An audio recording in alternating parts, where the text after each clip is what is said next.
LoveLore Library. Chapter 755. Take it back. Yili raised her brows. Mo Jingli really knew how to indulge in the wildest of fantasies. In order to take down Changxing City, the Mahist army had forcefully broken through the northern tribes' blockade on their way to reinforce Changxing City. How many people had died in battle? How could Mo Jingli let him take it back with just a few words? The Prince Ding mansion was not a charity and Mo Xiaoyao was not a saint. Mo Xiaoyao lazily rested his chin on her shoulder and sneered, "So what if I return it to him? Can he defend it?" Yili also smiled. Currently, all of the Dechu state's military forces were in Jiangnan and the north of Jiangnan had long been occupied by various powers.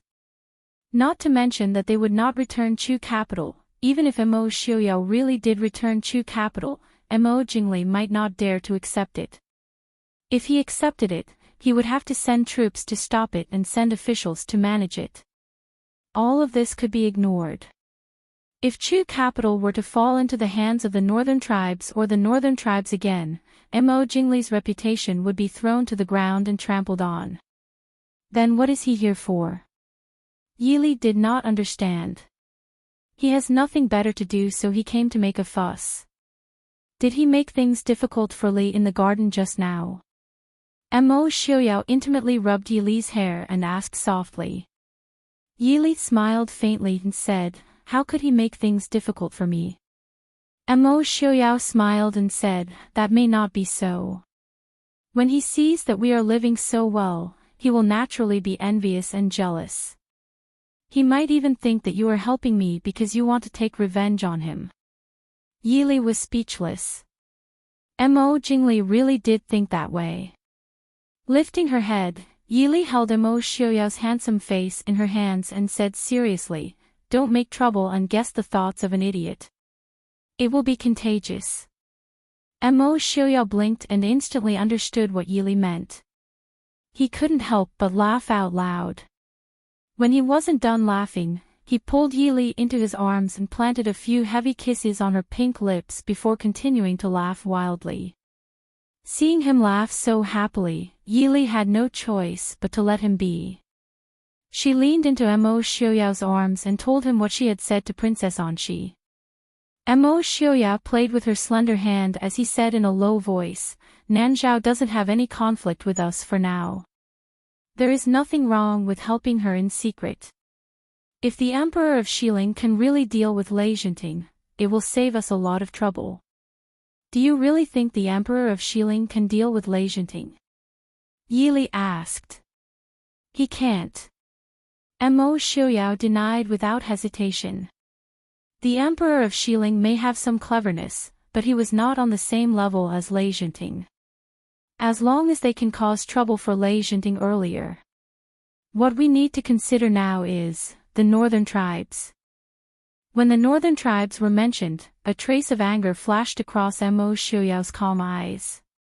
The hatred between the northern tribes and the Mahist army or Mo Xiaoyao was definitely greater than all the other countries combined. That year, Mo Xiaoyan had died at the hands of the northern tribes. The worst defeat of the Mahist army in 200 years had also been at the hands of the northern tribes.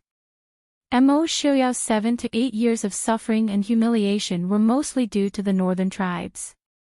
Now that the Mahist army had recovered, it was time for the northern tribes to face their revenge. Furthermore, the northern tribes had committed countless crimes in Dechu state last year. Mo Xiaoyao would definitely not let them off.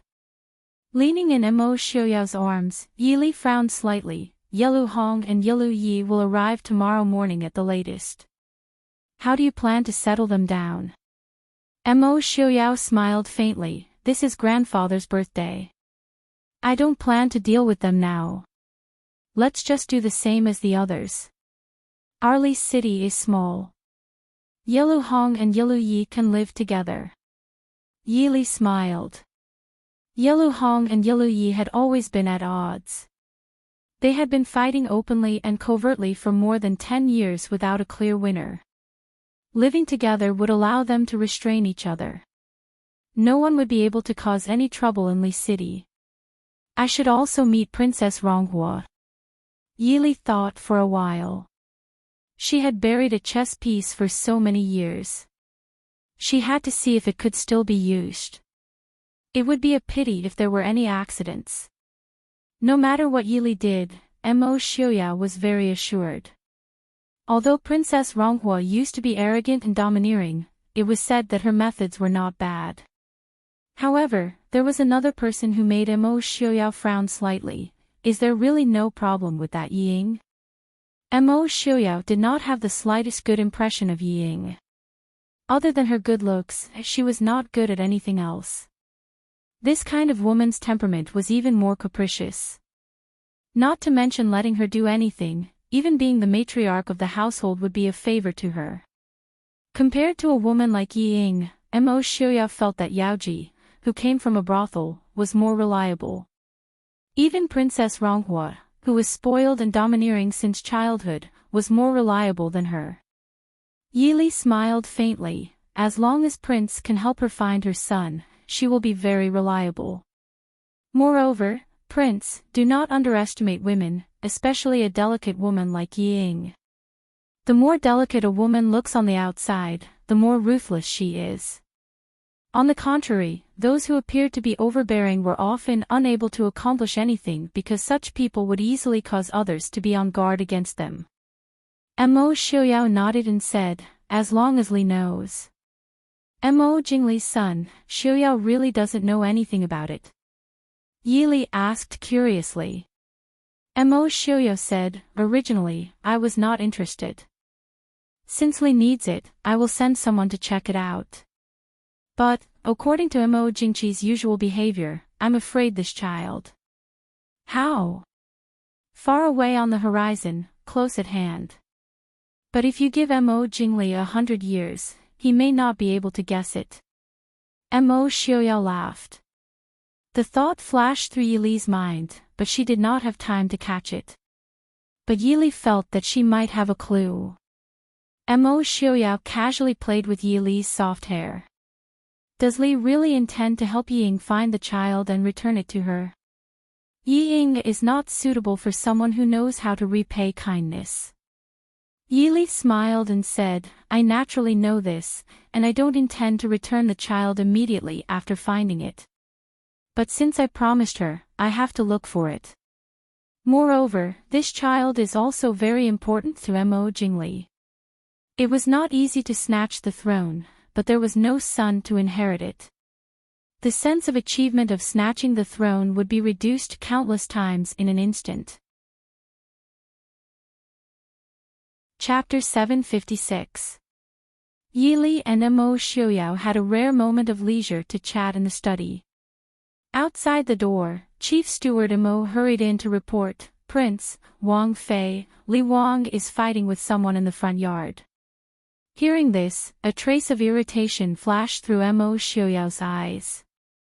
He frowned and said, are the guards of the Prince Ding mansion all freeloaders? Come with I and throw them out. No need to give face. Chief Steward Mo hesitated and then said, but, the person fighting with Li Wang is Nanzhao's Wang Fu. Yili stood and said to Mo Xiuyao with a smile, how can these two people fight? Since they are guests, let's go take a look. Since Yili had said so, no matter how unwilling Mo Xiuyao was, he could only go with Yili to the front yard with a sullen face.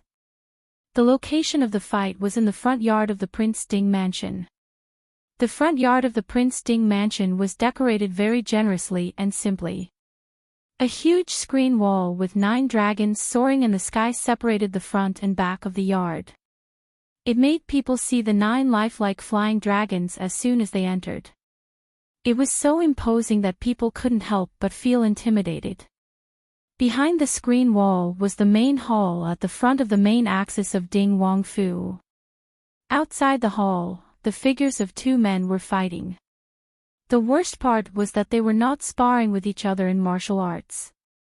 Instead, they were just like ordinary people, throwing punches and kicks at each other. It was impossible to tell that one was the regent prince of the Dechu state and the other was Nanzhao's Wang Fu. Not far away, Princess Anqi, Princess Xixia and Ying stood to the side and watched. Two guards in black stood in front of Princess Anqi, in case the two men accidentally came to them and hurt the pregnant Princess Anqi. Unlike the anxious faces of Ying and Princess Xixia, Princess Anqi's expression was very calm, as if she was not worried that her husband would lose or get hurt. When Princess Xixia saw Pu punch mercilessly on Mo Jingli's face, she was so distressed that she burst into tears.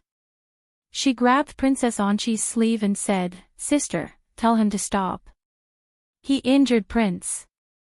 Princess Anqi glanced at her sister indifferently. She raised a hand and gently pulled away her sister's hand that was tugging at her sleeve. She frowned and said, "What's a little injury to a man?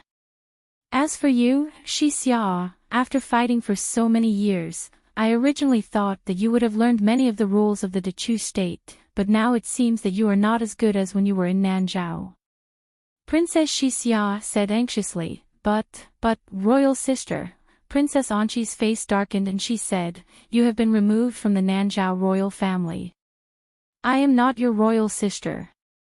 Princess Anqi hated Mo Jingli more than anyone else. When Mo Jingli and Xu Manlin hooked up with each other, they had caused her a lot of trouble. Even her own sister had followed them to oppose her. Princess Anqi would never forget how difficult the situation was at that time. If it wasn't for Su Qingqian's secret help, he would have been killed by these people. When she saw that Princess Xixia had dragged her into this for Mo Jingli, Princess Anqi's face turned even uglier. Her hatred for Mo Jingli deepened. "Royal sister, how can you do this?" Princess Xixia glared at Princess Anqi with red eyes and said, "The throne is already yours. What are you still dissatisfied with? Why do you have to make trouble for Prince and me?" "Make trouble for you?" Princess Anqi sneered disdainfully. "Do I need to make trouble for I?" What did she mean by the throne was already hers? She had been bestowed the title of crown princess since she was a child. She also shouldered the responsibility of being the crown princess. When Xixia was having fun, she was holding a policy book and studying hard. When Xixia was dying for Mo Jingli, she stayed up all night to deal with Nanzhao's political affairs. Could it be that the throne of Nanzhao was given to her by Xixia? The guard of the Prince Ding mansion who was protecting Princess Anqi could not stand it anymore and said, "Miss, it was Prince Li who made trouble for Nanzhao's royal husband first." Princess Xixia choked. At the same time, she was very unhappy with the way the guard addressed her. She did not have a legitimate identity. Others called her princess for Mo Jingli's sake. But the people of the Prince Ding mansion did not give her face and only called her Miss. But no matter how beautiful Princess Xixia was, it could not change the fact that she was already 25 or 26 years old. It was not a compliment to be called Miss at this age. Even so, he should not have hit the prince. Princess Xixia gritted her teeth. The two guards looked at the sky, speechless. What did she mean by hit the prince? The two were clearly fighting each other. Don't make it sound like Prince Li was being abused. What's going on? The fighting and quarreling made the onlookers feel that young Master Qingqian's sudden voice was like heavenly music in winter. She turned around and saw young Master Qingqian, who was dressed in white, strolling towards her. Even though he was already over 30 years old, young Master Qingqian still looked like he did 7 or 8 years ago. Even the years of hard work did not diminish his elegance. His handsome face carried a faint puzzled smile, causing the hearts of the 3 women present to skip a beat. Princess Xixia awkwardly shut her mouth. Even though she was deeply in love with Mo Jingli, as long as she was a woman, she would never be willing to be rude in front of such a peerless man. Princess Anqi's eyes were dazed and nostalgic for a moment, but she quickly calmed down. She nodded at Su Qingqian with a smile. "Qingqian, long time no see." Su Qingchen looked at Princess Anxi and his gaze fell on her slightly protruding belly. A trace of gratification flashed across his eyes. He smiled. Long time no see. Looks like the princess is doing well. Congratulations. Su Qingchen had been busy these days.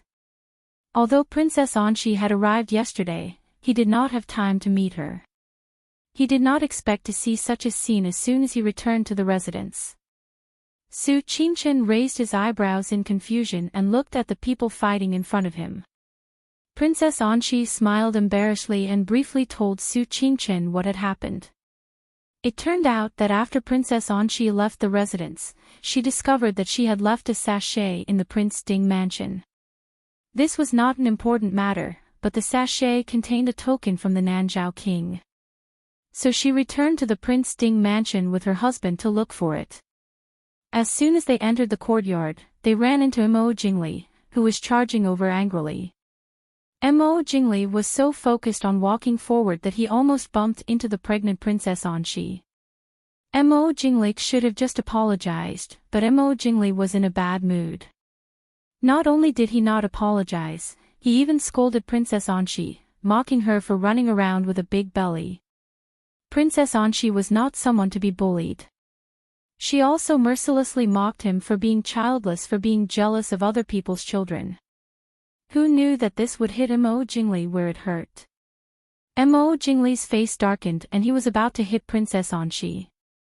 As her husband, Pu naturally would not allow anyone to bully his wife. So the two of them started fighting in the Prince Ding mansion. After fighting for a while, Princess Anxi's anger gradually subsided. She signaled Pu to stop fighting in Nanjiang dialect. Hearing Princess Anxi's words, Pu immediately stopped and rolled to the side. Seeing that he had stopped, Mo Jingli did not pester him anymore. He stood up and wiped the blood from his lips. Chapter 757. When Yili and Mo Xiaoyao arrived, they saw that the two of them had stopped fighting and were glaring at each other. There were many scars on their faces. Pu Wa's face was swollen. Mo Jingli's lips were bleeding and one of his eyes was bruised. Seeing this, everyone present was speechless again. Yili stood beside Mo Xiaoyao and laughed inwardly. Over the years, she had gotten used to the gentle and refined way of speaking. A gentleman would use his mouth and not his fists.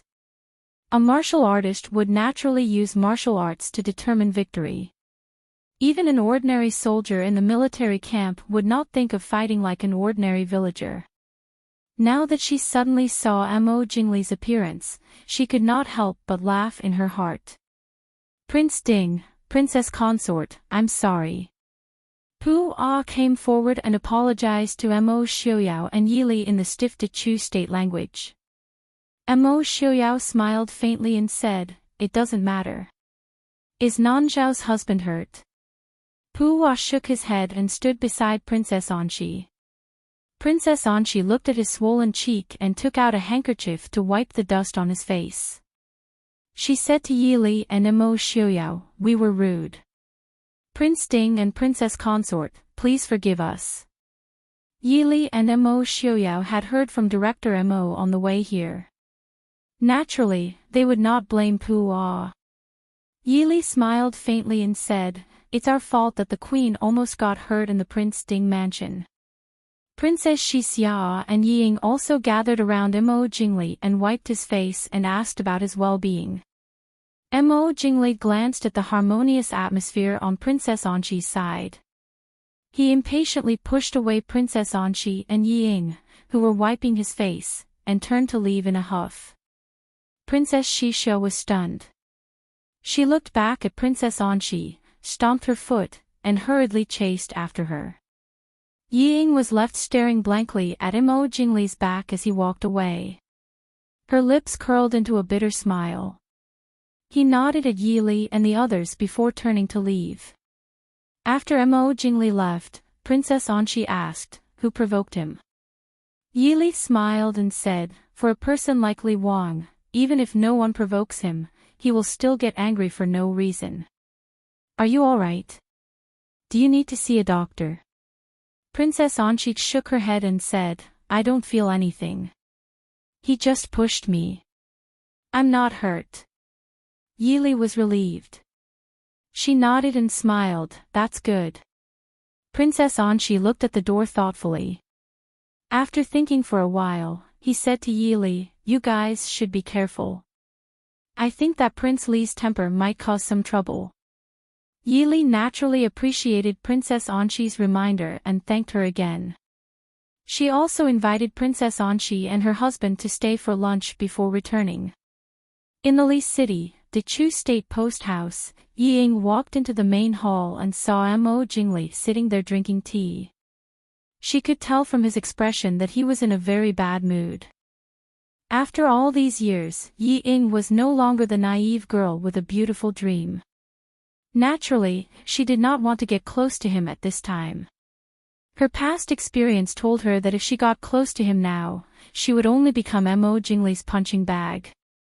After pausing for a moment, Yi Ying wanted to turn around and leave.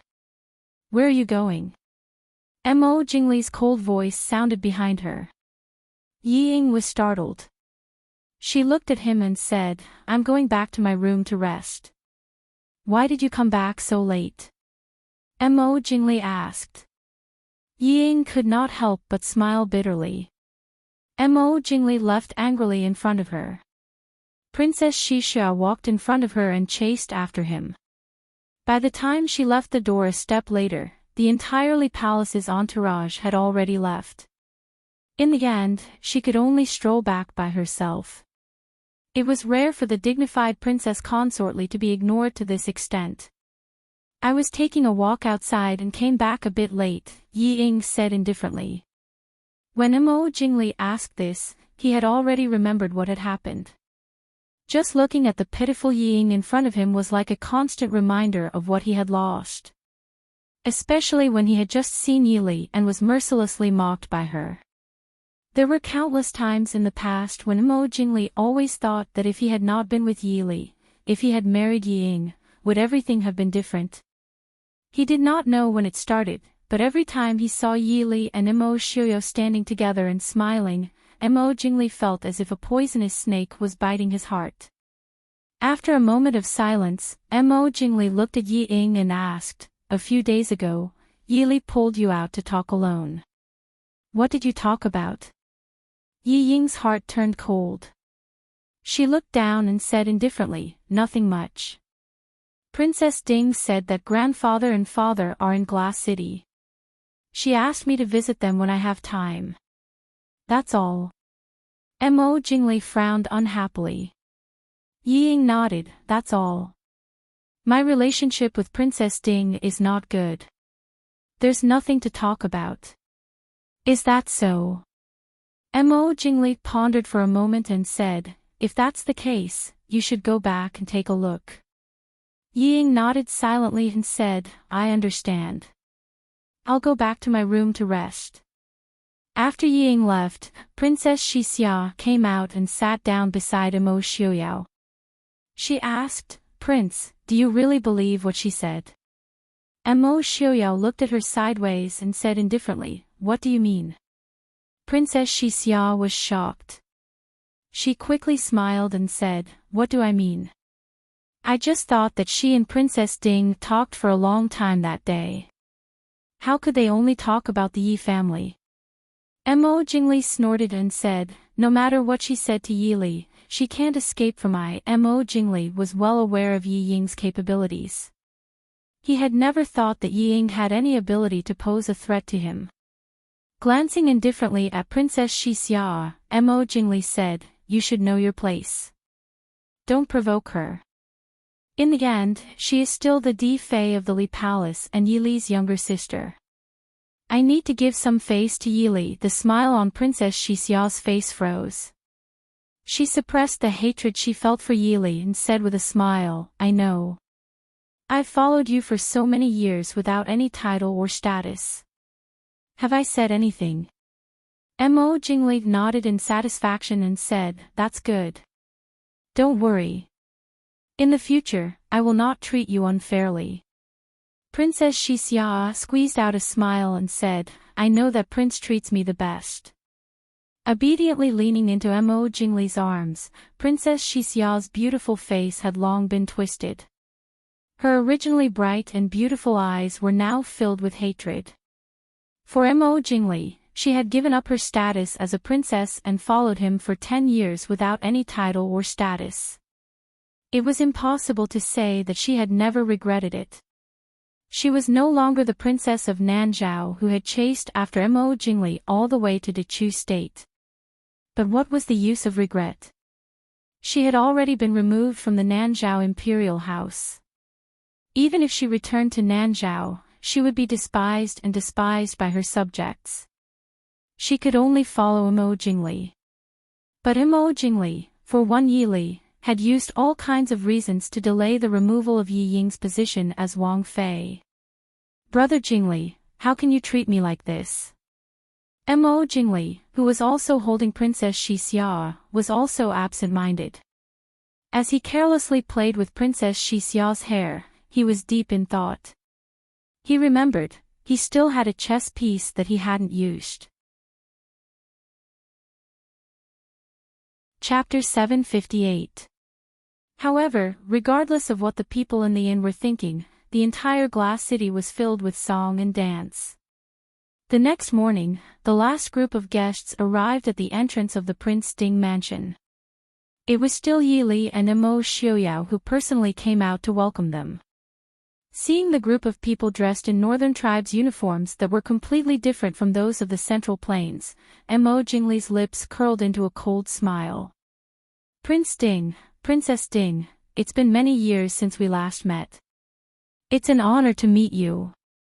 The crown prince of the northern tribes, Yelu Hong, stepped forward and greeted them with a smile. On the other hand, Yelu Ye's expression was cold and stern, with a hint of arrogance and enmity.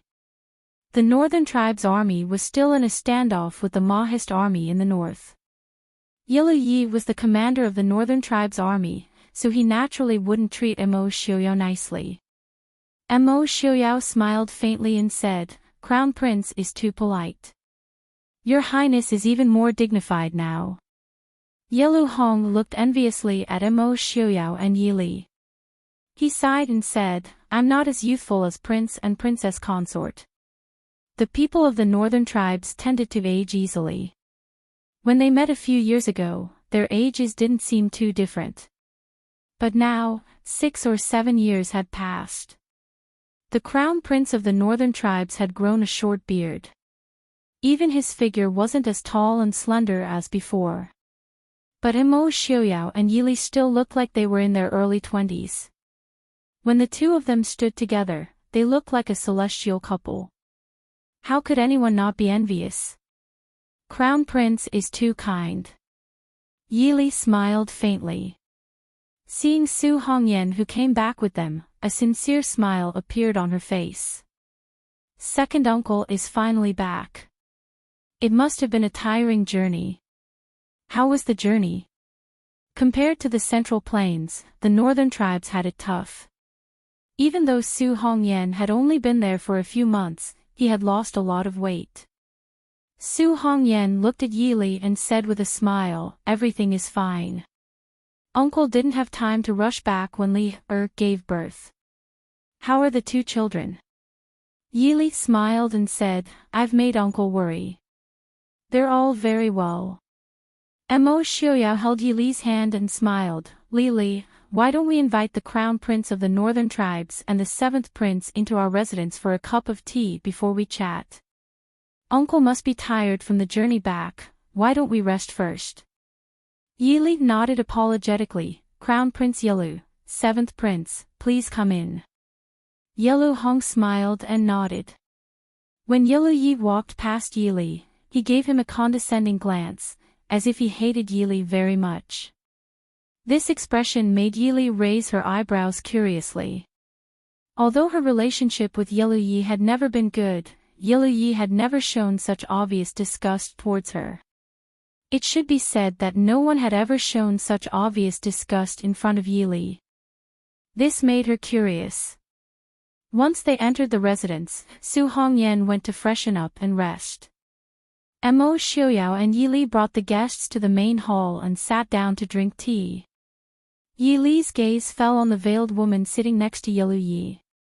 She ignored the crown princess of the northern tribes, Princess Ronghua. As if noticing Yi Li's gaze, Yilu Yi glared fiercely at Yi Li, his expression somewhat unfriendly. Yilu Hong, who was sitting opposite him, frowned slightly, as if he was dissatisfied with his younger brother's behavior. Mo Xiaoyao leaned back in his chair, carelessly supporting Yi Li's waist with one hand, and looked indifferently at the people in front of him. Yi Li put down the teacup, nodded to Princess Ronghua, and asked with a smile, "It has been almost 10 years since we parted in the Chu capital. Is the princess doing well in the northern tribes?" Princess Ronghua's smile was appropriate. Compared to the time in the Chu capital, she had more of the grandeur of the Great Wall, but did not lose the dignity of the Central Plains imperial family. "Thank you for your concern, Princess. I am doing well in the northern tribes. His Highness is also very good to me." Then, she looked up and smiled at Yilu Hong. Yilu Hong also smiled back. It seemed that the relationship between husband and wife was not affected much by the northern tribe's attack on the Dechu state. "That's good." Yi Li smiled and looked sideways at the veiled woman beside Yilu Yi.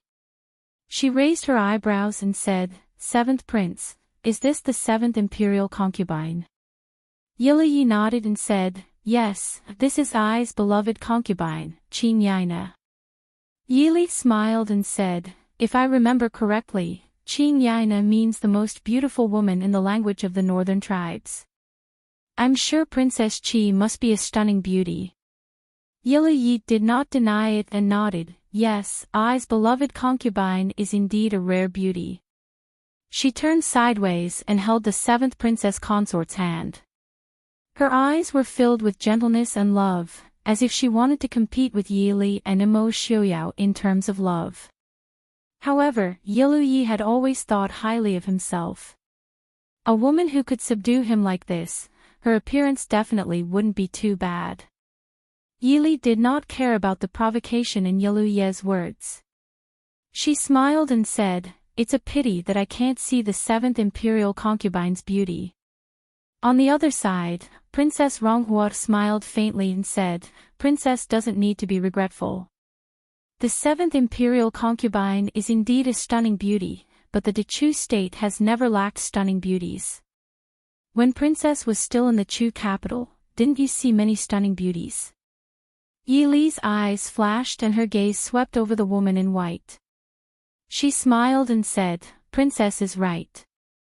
Not to mention others, just the stunning beauties in the Chu capital ridden by young Master Mingyu, any one of them is enough to cause the downfall of a country. It's a pity." Never mind, this concubine and prince did not know about the 7th prince's wedding. "When we return, we must ask the 7th prince for a toast."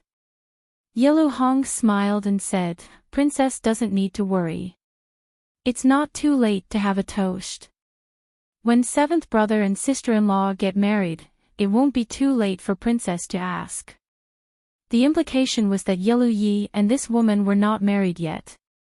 This woman was not the rightful 7th imperial concubine. With so much information, Yi Li also had a low opinion of the woman in front of her. She lowered her eyebrows and smiled faintly. "If that's the case, I must congratulate the 7th prince in advance. I also hope that the 7th prince will not be stingy with a cup of wine." Yilu Yi looked at Yi Li for a long time and then said, "When the time comes, I will definitely invite Prince Ding and Princess to come. I also hope that the two of you will not dislike it." Yi Li turned and smiled at Mo Xiaoyao. "Prince, the 7th prince has invited us to attend his wedding. Does Prince want to go or not?" Mo Xiaoyao lowered his head and looked at Yi Li with gentle eyes. He said softly, "If Miss Li says to go, then go. If she says not to go, then don't go." Yi Li smiled with satisfaction. She looked up and saw a trace of resentment in the beautiful eyes under the white veil. Chapter 759. Looking at the white-clothed woman in front of her, the smile in Yi Li's eyes deepened, but if one looked carefully, there was a hint of coldness in her smile. Looking at the person beside Yi with a faint smile, Yi Li said, "Speaking of which, I feel that the 7th princess consort is very familiar." "Crown Princess, what do you think?" Princess Ronghua covered her mouth and smiled, glancing at the woman opposite her with a faint smile. "Isn't that so? When we first met, she scared me. I thought. Sister-in-law." Ye's expression changed slightly, and he stiffly interrupted Princess Ronghua. Princess Ronghua didn't argue with him. For many things, as long as everyone understood the meaning, it was fine. It didn't need to be said directly. After listening to Yi Li and Princess Ronghua's words, Mo Xiaoyao turned his eyes to the woman beside Yi and frowned slightly. Yi Li reached out to hold his hand and said with a faint smile, "Prince, do you also feel that the 7th princess consort is somewhat familiar?" Mo Xiaoyao looked at her indifferently and said, "I don't have any impression." Although the answer was contrary to Yi Li and Princess Ronghua's meaning, the smile on Yi Li's face became more pleasant. After all, no woman liked her husband to remember another woman's appearance, even if it was out of disgust. Mo Xiaoyao could also see that Yi Li's mood seemed to be very good, and his frowning brows gradually relaxed. Qin Yaina, who was sitting below, changed her expression because of Mo Xiaoyao's few words. If she wasn't wearing a veil, everyone present would be frightened by her ferocious expression. His half-drooping eyes flashed with a vicious light. Although she didn't have a good relationship with the northern tribes, she was still a guest of the Prince Ding mansion. After exchanging a few words with Yelu Hong and Yelu Yi, Yi Li got up and led Princess Ronghua and Qin Yaina to another place to talk. After all, it would be boring for the two women to listen to what the men wanted to talk about. Moreover, with the relationship between Yi Li and Princess Ronghua, it was reasonable for them to talk in private. However, the fact that they were followed by a silent and unapproachable future 7th imperial concubine made people feel a little uncomfortable. Princess Ronghua obviously did not have a good impression of her future sister-in-law. "Qin Yaina, I have something to say to Princess Ding. Is it difficult for you to leave?" Princess Ronghua was still as domineering and arrogant as when she was in the Chu capital. She didn't care about the woman she didn't like and asked her to leave. Qin Yaina looked at her coldly. Although there was displeasure in her eyes, she obviously did not want to have a conflict with Princess Ronghua. Yi Li smiled and said, "It just so happens that I haven't seen the princess for many years. The flower garden of the Prince Ding mansion is barely acceptable. Miss, please go to the garden first. Please forgive me if I'm rude." After that, she raised her hand to summon Qing Shuang and Jin, who had just returned a few days ago, and said, "Accompany the guest for a walk in the garden." Qing Shuang had been trained to be clever and clever over the years. When she heard Yi Li's words, she smiled and said, "Yes, Mississippi. This way please." Although she was in her 20s, Jin was still as silent as before. She just glanced at Qin Yaina lightly and stood silently behind Qing Shuang. Qin Yaina's eyes swept over Yi Li. In the end, she didn't say anything and turned away. After driving away the eyesore, Princess Ronghua showed a relaxed smile and said, "She's finally gone. She's like a ghost, which makes people feel uncomfortable." The two strolled in the garden. Yi Li asked softly, "Is that really?" Princess Ronghua nodded and said, "Isn't it? When I first met her, I thought I recognized her wrongly. It was just a person with a similar face. But look at her expression and attitude. How many women in the world are as annoying as her?" As she said that, she curled her lips in disgust. She had completely forgotten how arrogant she was back in the Chu capital. She was no less arrogant than that person. It's just that I didn't expect her to escape. I don't even know how she managed to hook up with Yellow Yi. This sheet was naturally referring to noble consort Lu, who had escaped from the palace and disappeared. Yili also didn't expect that noble consort Lu would become the future princess consort of the 7th prince of the northern tribes. Princess Ronghua originally didn't have any feelings for noble consort Lu.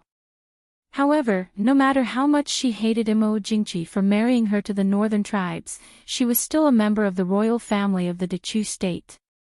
She was Imo Jingqi's cousin.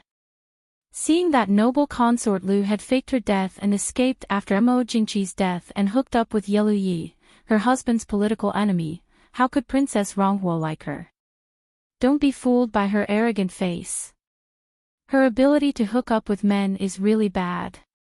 Not only is Yellow Yi dead set on her, but even the king of the northern tribes praises her. Princess Ronghua was also angry when she mentioned this.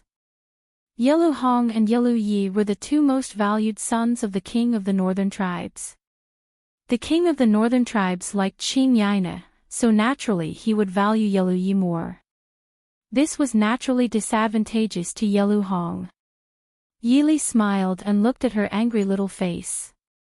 It seems that the princess has a good relationship with the crown prince of the northern tribes these years. Princess Ronghua's face turned red and she glared at Yili with hatred. She snappily said, "You are teasing me. Who doesn't know that Ding Wang and Ding Wang Fei are the celestial couple that everyone in the world envies?" Yili smiled and said, "You can tease me too. I have a good relationship with Mo Xiuyao. Are you jealous?"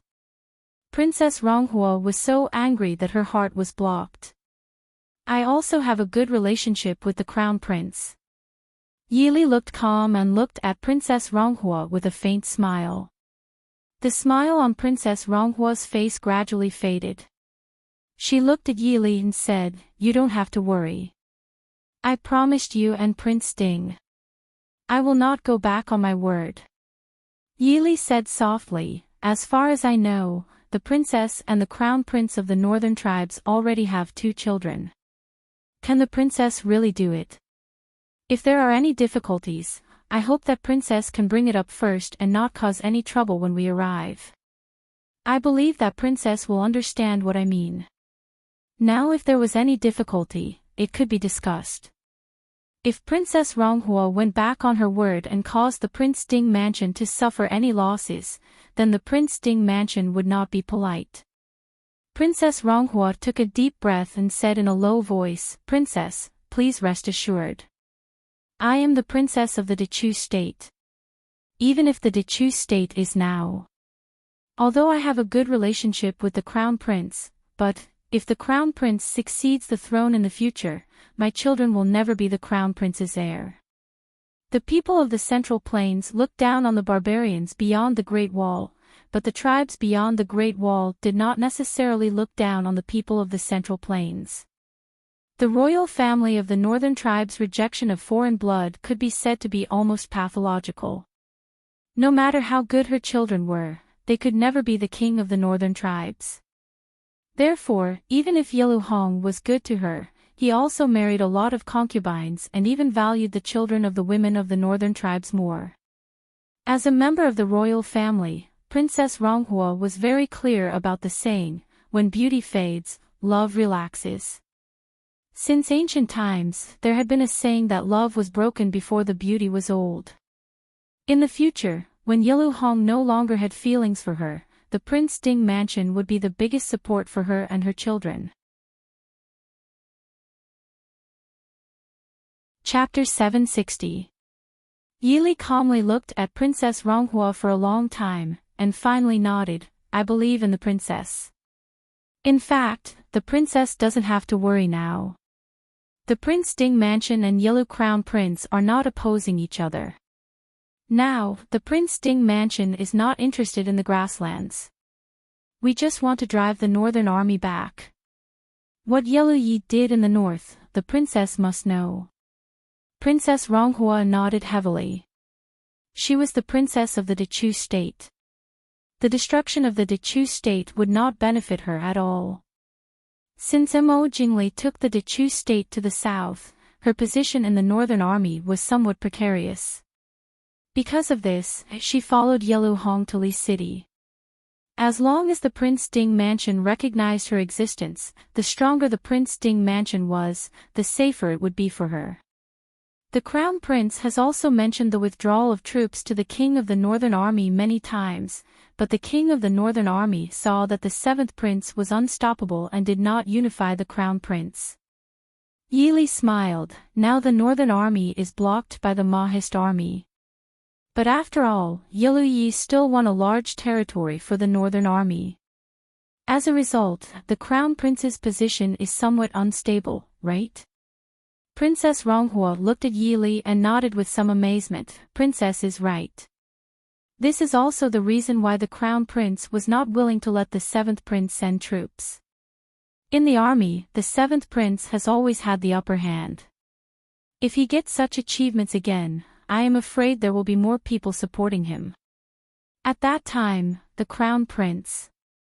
Yi Li whispered, the Mahist army can provide some help to the Crown Prince of the Northern Army. Then, what does the Prince and Princess want the Crown Prince to do? Princess Ronghua asked. There would not be a pie in the sky for no reason. If you want to get something, you always have to pay something. Yi Li smiled. The prince will naturally talk to the Crown Prince of the Northern Army. The princess only needs to work hard at the appropriate time to let the Crown Prince of the Northern Army make a decision early. If you know too much, it will easily arouse the Crown Prince's suspicion. Princess Ronghua pondered for a moment. She had to admit that what Yi Li said was very reasonable. She nodded and agreed with what Yi Li said. After sending people to send the Crown Prince of the Northern Tribes back to the inn, Yi Li and Mo Xiuyao returned to their room hand in hand. How did noble consort Lu meet Yelu Yi? Yi Li asked curiously as she leaned against Mo Xiuyao's chest. Mo Xiuyao lazily leaned against the soft couch. He held a book in his hand and read it over and over again. His other hand played with Yi Li's hair. He lightly said, when Mo Jingqi passed away, the northern tribes sent Yelu Yi. It wouldn't be strange if noble consort Lu was saved by him. But don't you think it's strange that Yelu Yi is so infatuated with noble consort Lu? Yelu Yi's scheming ability is not inferior to Yelu Hong's. It's strange that he is so infatuated with a fugitive from Dechu state. This was something that Yi Li couldn't figure out. If it was infatuation, the gentler Yelu Hong being infatuated with noble consort Lu was more believable than Yelu Yi. Mo Xiuyao put down the book, frowned and thought for a moment. He said, it's very likely that noble consort Lu has some bargaining chip in her hands that Yelu Yi values. Don't you think that Yelu Yi's previous attacks were too smooth? The northern tribes had always been an important opponent of Dechu state. However, Yelu Yi's attacks were even smoother than Ren Qining's in the north. This in itself was a bit surprising. However, at that time, the Dechu state had been defeated 3 times. No one thought about it carefully. Could it be that noble consort Lu colluded with the enemy and betrayed the country? It's very possible. Mo Xiuyao said indifferently, the Lu family is an important official of the imperial court. Although they haven't produced any talents who can lead troops into battle, the Lu family is a very important official. However, Mo Jingqi values the civil and belittles the military. The Lu family's people know a lot of military secrets. Although his expression didn't change, Yi Li could hear the killing intent in Mo Xiuyao's voice. She frowned and said, if that's really the case, what do you plan to do? Mo Xiuyao said, if that's the case, she doesn't need to leave Glass City. Before that, where are Mo Xiaoyun and Jin Ning? Mo Xiaoyun was the prince of Dechu state. Although he had personally left the Chu capital, it wasn't suitable for him to stay there. Naturally, he had to move to the Prince Ding Mansion's headquarters in Glass City. Yili said, they've been placed in a mansion in the city. They're unwilling to leave either the Su mansion or the General Lu mansion. Mo Xiaoyao nodded and said with a smile, very good. Send someone to pass the news to Mo Xiaoyun and Jin Ning. Since their mother is here, we can't keep them in the dark. Thinking about Princess Jin Ning, whose face had been disfigured, Yili sighed in her heart. When they had just arrived at Glass City, Yili had also seen the two children. Because Yili had saved Princess Jin Ning's life, both Mo Xiaoyun and Princess Jin Ning were very respectful towards her. Yili could see the hatred in Princess Jin Ning's heart when she mentioned noble consort Lu. I understand. What do you think about the Northern Tribe's crown prince? Mo Xiaoyao lowered his eyes and said, compared to Yelu Yi, Yelu Hong's ambition is much smaller. However, this is also related to his calm character, which is different from the Northern Tribes. He sees things more clearly than Yelu Yi. If he knows what's good for him, he will naturally come and talk to us. Yili nodded and exhaled faintly. These days, dealing with these princes was even more tiring than being on the battlefield. Mo Xiaoyao lowered his head and looked at Yili, asking softly, does Yili feel tired? Shaking her head, Yili smiled faintly and said, I just feel that these things are too complicated. It's better to be on the battlefield. Mo Xiaoyao said gently, if Yili doesn't like it, you can leave it to me and Su Qingchen to deal with. There's no need to force it. Yili shook her head and leaned against Mo Xiaoyao to rest. Princess, Lin Han requests an audience. Lin Han's voice sounded from outside the door. Mo Xiaoyao looked up and said calmly, come in. Lin Han stepped into the room and glanced at Wang Yi and Wang Fei, who were leaning against each other. He immediately lowered his eyes and said seriously, reporting to Wang Fei, Wang Fei just went to the Yi residence. Yili sat up and glared at Mo Xiaoyao, who was rubbing against her unhappily. She asked, is there a problem?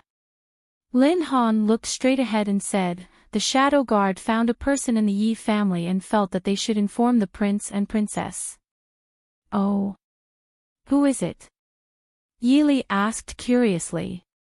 She couldn't think of anything that would attract the attention of the Shadow Guard when the Yi family had already fallen to such a state. Lin Han said, Yi Yu. What? Yili was stunned. Even Mo Xiaoyao looked up, his expression darkening. Yili looked at Lin Han with a serious expression and said calmly, tell me in detail. Lin Han said, after Princess Li returned to the Yi residence, she talked with the Yi family and was then brought back to her room by Yi Wangshi to talk alone. Princess Li and Yi Wangshi had different opinions and quarreled. The Shadow Guard hiding in the residence then found that a maid in Yi Wangshi's room was strange. The image that was sent showed that the maid was 70% similar to Yi Yu, who was burned to death in the palace. Yi Wenhua is so daring. Mo Xiaoyao's voice was sinister and Lin Han, who was standing beside him, couldn't help but feel a chill in his heart. Yili had been missing for a long time because of the fire in the palace. That incident had left a deep impact on Mo Xiaoyao's heart. Even Mo Xiaoyao didn't expect that Yi Wenhua would dare to harbor Yi Yu. Chapter 761. Yili frowned slightly, maybe he doesn't know. It wasn't that Yili felt that Yi Wenhua had a deep father-daughter relationship with her, but Yi Wenhua didn't seem like someone who would take such a risk for his daughter. Mo Xiaoyao laughed coldly, he doesn't know. Yi Yu is in Yi Wangshi's room. Even if he didn't know beforehand, wouldn't he be suspicious after such a long time? So, even if Yi Wenhua wasn't the mastermind, he would definitely turn a blind eye to it. Yili nodded and sighed, I know. I will personally go to the Yi residence later. If it really was Yi Yu, then who helped Yi Yu escape by faking her death? What was she hiding in the Yi residence for? It couldn't be that she wanted to conceal her identity for the rest of her life. If that was the case, she wouldn't have come to Glass City. Glass City was right under the nose of the Prince Ding mansion. It wasn't a good place to conceal one's identity. Princess Consort. Princess Consort Li's servant wishes to see you.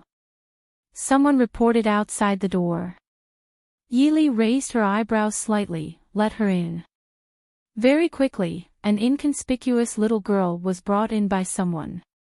Seeing Yi, the servant girl immediately rushed forward and knelt on the ground. Princess Consort, I beg Princess Ding to save our Princess Consort. What happened? Yi frowned and started to worry. She didn't spend so much effort to nurture Ying just to die here. The servant girl sobbed. Our Princess Consort went to the Yi residence to greet old Madam, Master Yi, and Madam Yi. Then she angrily rushed out of the Yi family, saying that she wanted to come to the Prince Ding mansion. But the moment she left, she was brought back to the inn by the prince. This servant is a servant girl who does rough work in the Prince Ding mansion. This servant sneaked out to inform the Princess Consort in order to not attract attention. While the lass was speaking, another shadow guard from the Prince Ding mansion came to report that Yi Li had been brought back to the post house by Prince Li and placed under house arrest. Although Mo Xiuyao's close subordinates were not easy to place, there were many people in the Prince Ding mansion in the post house. Of course, none of this could be hidden from the Prince Ding mansion. The shadow guard quickly explained what had happened, and it was exactly the same as what the little girl had said. Yi Li thought for a moment and said, Ying knew about Yi Yu and wanted to go to the Prince Ding mansion to tell us, so she was put under house arrest by Mo Jingli. But that's not right. Why would Ying betray her own sister for us? Mo Xiuyao said, naturally, it's because Yi Yu has a conflict of interest with her. Yi Yu is Mo Jingqi's favorite concubine, and we're not sure if she's one of Mo Jingqi's people or one of the Empress Dowager's people. To Mo Jingli, she's not a useless person. Hearing this, Yi Li came to a sudden realization. She thought for a moment and said to the shadow guard, go back and tell Princess Consort Li to make a fuss with Prince Li. The more she makes a fuss, the less Prince Li will suspect her. Also, let her think about it. Even if it really is Yi Yu, as long as she can stay calm, she won't be able to threaten her position. The shadow guard nodded silently and turned to leave. Yi Li also stood up and looked at Mo Xiuyao, saying, it seems that I really need to go to the Yi residence. Mo Xiuyao pulled her and said, if you go now, Mo Jingli will be suspicious. There are people watching over the Yi residence. If there's any trouble, you can go tomorrow. In the courier station, Yi Ying waved her hand and dismissed the servant who suddenly appeared in her room. She slowly wiped away the tears on her face and sat up. Someone come. After a while, a guard appeared at the door. Princess Consort, the prince has ordered that the Princess Consort is not to go out.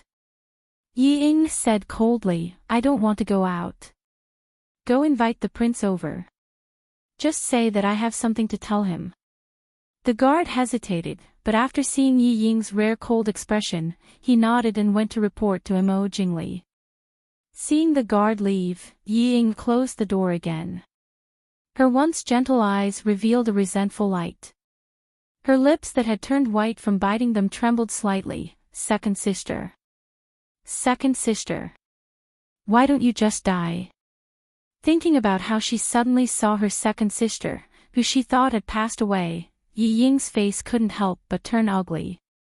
What she didn't expect was that her mother and grandmother would make such a request. And her second sister was really her good second sister. Third sister was right.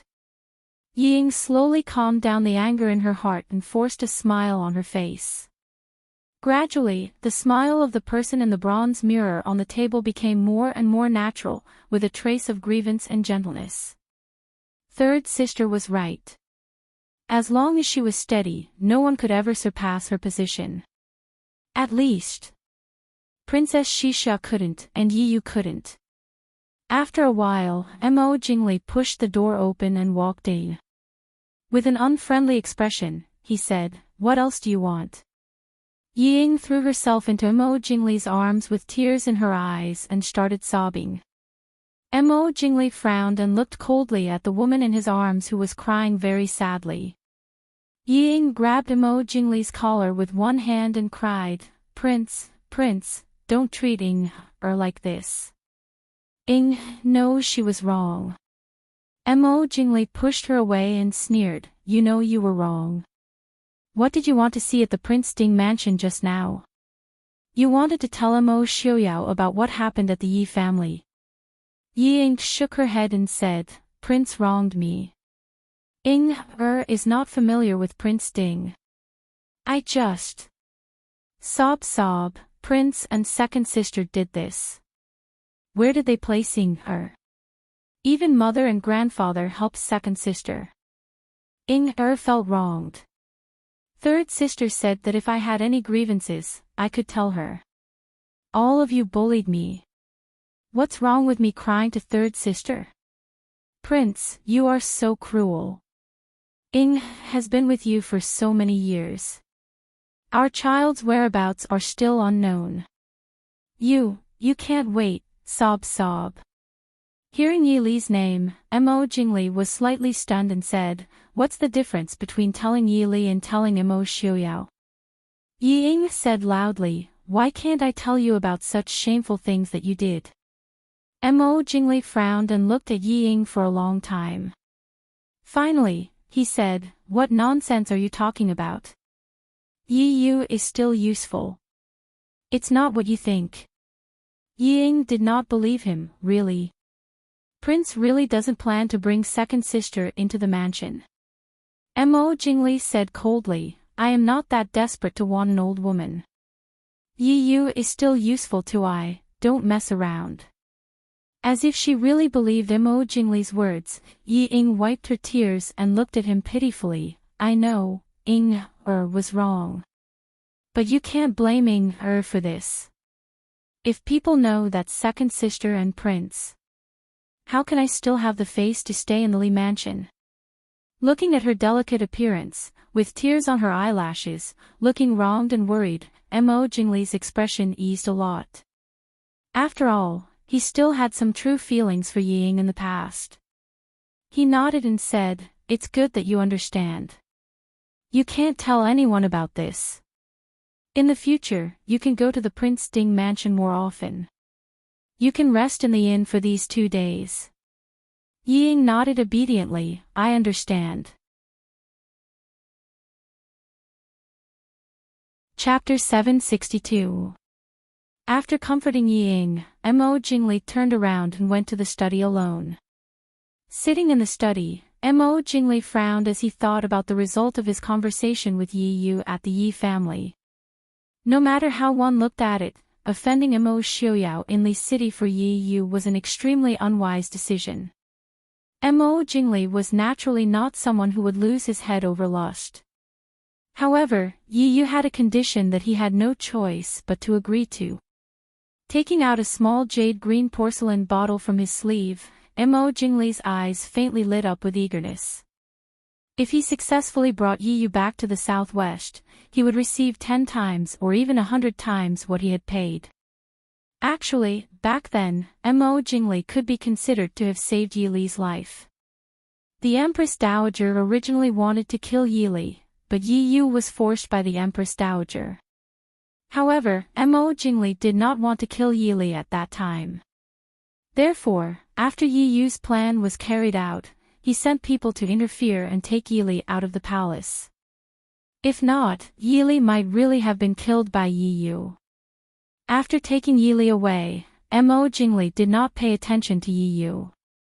A concubine of his brother Napoleon in his mother's hands was not worth his attention. Therefore, when Yi was burned to death in the fire, he only thought that his mother killed her to silence her. However, he did not expect that not only did Yi not die, she even avoided the eyes of the Empress Dowager, the palace, and even the Prince Ding mansion and lived peacefully for so many years. She even came to Li City and came under Mo Xiaoyao's nose. Without a doubt, compared to Yi who only had looks, Yi was the truly intelligent person.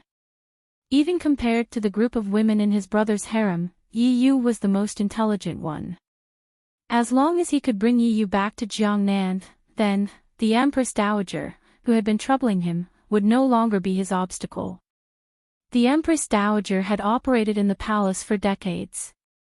Even when Mo Jingli was still alive, she had always been at his mercy, not to mention Mo Jingli, who had been in power for far longer than Mo Jingli. Originally, after so many years of suppression by Mo Jingqi and his final attack before his death, the Empress Dowager's power should have been on the verge of collapse. But who would have thought that after Mo Jingli came to power, the Empress Dowager seemed to have the help of God and was able to regain her footing in the court. Mo Jingli knew that there must be someone behind this. He even knew who it was, but there was nothing he could do. He could suppress the Empress Dowager's power, but he couldn't fight with her to the point where both sides suffered and others benefited. Mo Jingli knew better than anyone else about his mother's methods and ruthlessness. He also knew that in the Empress Dowager's heart, supporting Mo Suyun, that 7 or 8-year-old brat, was more satisfying to the Empress Dowager than her son becoming emperor. Even after the Empress Dowager's funeral was left unsettled, Mo Jingli often suspected that the Empress Dowager was constantly thinking of ways to depose him. But with Yi Yu, it was different. Yi Yu had some information that could be used against the Empress Dowager. As long as she used it well, she could even wipe out the Empress Dowager's power in one fell swoop. Yi Yu was very smart. While she was being threatened and used by the Empress Dowager, she also secretly collected a lot of the Empress Dowager's secrets. If Yi Yu hadn't left too early, Mo Jingli even believed that Yi Yu would definitely have a way to get the whereabouts of his son from Mo Jingli. Unfortunately, compared to Yi Li, Yi Yu's luck was really too bad. When Mo Jingqi was alive, he doted on noble consort Lu more than Yi Yu, so even someone as smart as her could only keep a low profile in the palace. And how could a concubine go against the Empress Dowager's authority, especially when her father was also on the Empress Dowager's side? After pondering for a long time, Mo Jingli's eyes finally flashed with a trace of determination. Actually, even if there weren't any reasons from above, Mo Jingli still had to bring Yi Yu back. Unconsciously rubbing the small bottle in his hand, Mo Jingli's brows furrowed even more. Right now, it was impossible to send Yi Yu out of Glass City first. The Prince Ding Mansion's security was so tight that it made people afraid. The only way was to let Yi Yu blend in with the Prince Ding Mansion's entourage when they left Glass City and leave without anyone knowing. But this was something that would happen many days later. In these few days, since Yi Yu could come to Glass City quietly and hide herself for so many years, nothing should happen in these few days, right? Mo Jingli thought in his heart. In the Yi residence's study, Yi Wenhua sat with a gloomy expression. His originally white brows were tightly knitted. Ever since Prince Li and Ying left, he had a faint feeling of uneasiness. Thinking about the person in his wife's room. Even though he had left the court for many years, Yi Wenhua still believed in his intuition. This kind of intuition towards danger had helped him avoid danger many times in the court. Even though he was the son-in-law of the Su family, at least during the years when the Su family left the court, he had relied on himself to fight for it. Not only did he not let the Yi family decline, but he also became more prosperous. Ever since he came to Glass City, Yi Wenhua was different from the unwilling Madame Yi and Madame Yi. He was very satisfied with his current life. He had been poor and rich before. He had studied hard, and he had almost reached the top of the court. He had married the most beautiful and talented woman in Dechu State. Even now, his daughter was the regent princess consort of Dechu State and the princess consort of the Prince Ding Mansion. In the end, he fell from his high position and became a commoner. If it was in the past, he might still be greedy for fame and fortune. But after seeing the suffering of the people in the war, he knew that the stable life he had now was not easy to come by. Yi Wenhua knew clearly that as long as he stayed in Glass City obediently, no one would make things difficult for him because of his identity as Princess Ding's father. But if he went to Jiangnan, even if Mo Jingli could put him in an important position, how long could Jiangnan last? To be honest, after so many years, Yi Wenhua did not have much hope in Mo Jingli's ability. Moreover, compared to Mo Jingli, he was more willing to believe in Mo Xiuyao's character. "Master, what's wrong? Why do you look so pale?" Madame Yi walked in with a cup of tonic and asked Yi Wenhua with a smile. Yi Wenhua came back to his senses and looked coldly at her complacent smile. A trace of disgust flashed through his heart. He did not know why, but the face of his wife, who he thought was already blurred, appeared clearly in his mind. At that moment, he even began to wonder why he had neglected his first wife for the sake of Madame Yi. In terms of appearance, talent, virtue, and family background, Madame Su could throw Madame Yi and Madame Wang by 8 streets. Perhaps, it was because Madame Su was too outstanding. An overly outstanding, fairy-like noble lady fell in love with a poor boy who was born in a poor family. After the initial ecstasy, it was followed by a defeat and pressure that made him feel ashamed of his own inferiority. And the envious and strange gazes of his colleagues, "The person in your room, kick her out immediately." Yi Wenhua came back to his senses and looked at Madame Wang, whose eyes were filled with joy, and said coldly, "What?" Madame Wang was stunned and immediately screamed. Yi Wenhua stared at her and said coldly, "Do you think I'm blind? You can kick her out, or else you can go out with her." Chapter 763. Wang Shi felt a chill in her heart when he looked at her, but she was more angry. She put the things in her hands on the table heavily and said angrily, "Since you know, why do you want me to drive her out? You know that if the Prince Ding mansion knows." Yi Wenhua interrupted her impatiently, "Since you know, you shouldn't have brought her here. No one cared about you in your hometown. Do you think no one knows about you in Li City? Not many people have seen her, but it's not like no one has seen her. If she didn't die, Yu knew how to hide well. Besides, she entered the palace early, so not many people had seen her. She might have been recognized by others." Yi Wenhua certainly knew that there were people from the Prince Ding mansion in the Yi mansion. Because of this, Yi couldn't stay in the Yi mansion. In recent years, Yi Wenhua rarely lost his temper like this. Yi Wangshi couldn't help but be stunned. After a while, she cried, "She is a weak girl. If she doesn't come with us, how do you want her to live? It's all because of you. If we went to Jiangnan directly, it would be better than living here without food." Now there were wars everywhere. It was not easy for a weak girl to go to Jiangnan from her hometown, let alone in this situation. If she was not careful, she might be caught by the bandits on the road even if she didn't encounter a war.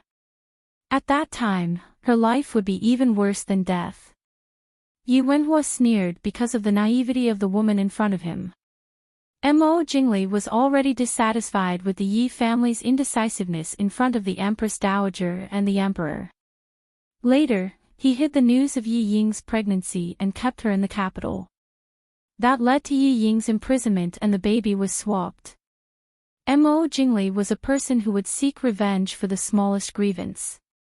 He would treat the Yi family well unless there was something wrong with his brain. Wang Shi didn't care about this and said, "No matter what, you is the master's daughter. Is the master really so cruel to make you his enemy?" After a few days, Prince Li has already agreed to bring us back to Jiangnan. When that time comes, we won't have to suffer in Glass City anymore. Rong will definitely have a bright future. When that time comes, our Yi family will definitely return to its former prosperity. Is there anything wrong with that? Master only cares about Yili now, but what has she done for our family? She only cares about her own happiness and doesn't care about you, her father. It's still only my you who thinks for our family. Stupid woman. Yi Wenhua scolded. She actually believed that Imo Jingli would leave with the entire Yi family. With Imo Jingli's personality, wouldn't the Prince Ding mansion be suspicious if he suddenly left with so many people? I don't care what you think. I don't plan to go to Jiangnan, Yi Wenhua said. Yi Wangshe was really stunned this time. Wealth was important, but so was her daughter. But these were all based on the fact that Yi Wenhua was still there. Yi Wangshe still had some self-awareness about her son. He couldn't support the Yi family. If Yi Wenhua didn't want to go to Jiangnan, even if they all went, they wouldn't have much time in Jiangnan. No matter how much Wang Shi liked to calculate, she was still a lady who hadn't seen much of the world. She didn't dare to leave her husband and leave with her daughter. Why? Yi Wangshe couldn't help but scream, "Do you like to stay in Glass City and live under the nose of others? What's wrong with going to Jiangnan? At that time, the Yi family will still be respected and envied like before. Isn't it better than hiding in this broken courtyard?" "Shut up," Yi Wenhua said sternly. "You're still thinking about that bitch, right?" Wang Shi finally couldn't help but burst out. Although her family wasn't prominent, she was still the daughter of a rich family. When she married into the Yi family as a concubine, she felt wronged. But the lady of the Yi family was the kind of person who couldn't make you jealous. When the gap between you and the other party was too big, you didn't even have the right to be jealous. You only had a sense of inferiority. Although Yi Wenhua had always doted on her, she knew very well that she couldn't be compared to Su. Every time Yi Wenhua looked at Su, there was a feeling in his eyes that even he didn't notice. It was like a poisonous thorn in her heart. Even though Su had passed away for many years, it couldn't be removed. It was ridiculous. Yi Wenhua didn't dislike Su, but he didn't dare to like her. Because he knew that he didn't deserve his wife. Slap. Yi Wenhua seemed to be irritated. He slapped Wang Shi's face without mercy. Wang Shi didn't stand firm and fell to the ground. She was stunned and finally couldn't help crying out loud. "What's wrong?" Madame Ye's voice came from outside the door. Yi Wenhua snorted and turned to the door. "Mother, why are you here?" When he saw the person holding Madame Yi, he paused and slowly moved his eyes away. Madame Yi frowned and said unhappily, "If I didn't come, would you turn the whole house upside down?" "What are you doing?" Madame Yi held Yi Yu's hand and stepped into the study. Yi Yu closed the door behind her. "Madame Yi." "You."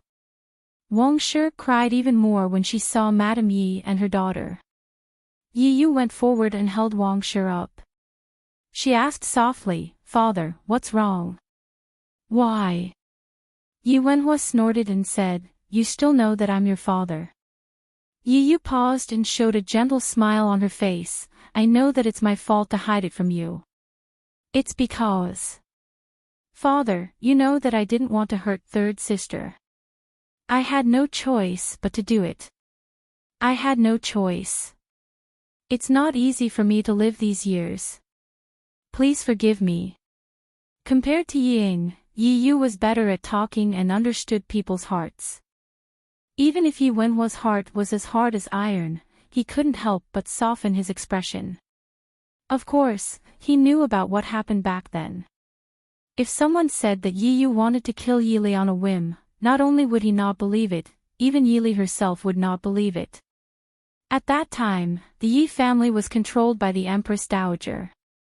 The Empress Dowager wanted to kill Yili. Yi Yu was also threatened.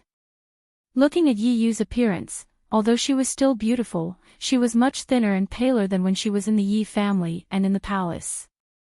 It was because of her paleness and thinness that made her look younger than her real age. She stayed in Wang Shi's room for so long and rarely went out, but she didn't attract any attention. After all, she had suffered a lot. Since that's the case, you should stay here obediently. When the time is right, I'll think of a way to send you away from Glass City. You can live in seclusion. Yi Yu was his daughter after all. Yi Wenhua's heart softened. Yi Yu was stunned. She lowered her eyes and said, Prince Li already knows that I'm in Glass City. He said that he'll bring us to Jiangnan. Father, I'm afraid that. Why would Imo Jingli bring you to Jiangnan? Yi Wenhua asked coldly. Mo Jingli had always been a person who wouldn't do anything without benefits. Anyone with a discerning eye could tell that he didn't have much feelings for Yi Ying. He suddenly agreed to bring Yi Yu to Jiangnan. Who would believe that he didn't have any use for her? More importantly, even the people in the Prince Ding mansion didn't know that Yi Yu was in the mansion. If she didn't purposely expose herself to Mo Jingli, how would Mo Jingli know about her whereabouts? Chapter 764. Yi Yu's face flashed with embarrassment. That's right, she followed Wang Shi to Li City on purpose. She also purposely let Mo Jingli know that she had a trump card in her hand and something very important to him. What was wrong with that? How much had she suffered in hiding for so many years? She was originally an imperial concubine. She also had a son of the late emperor. Her son was much smarter than the useless Mo Suyun in the Chu state. As long as she operated well, she might be able to become the Empress Dowager.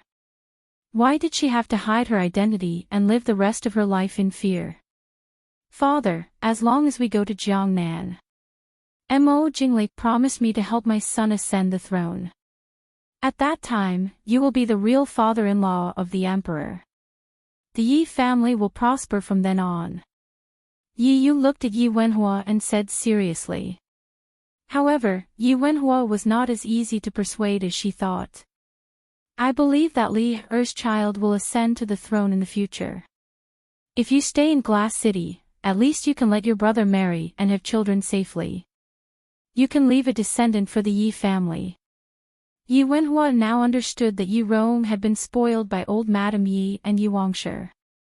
Now, he only hoped that Yi Rong's son could be raised well and not end the bloodline of the Yi family.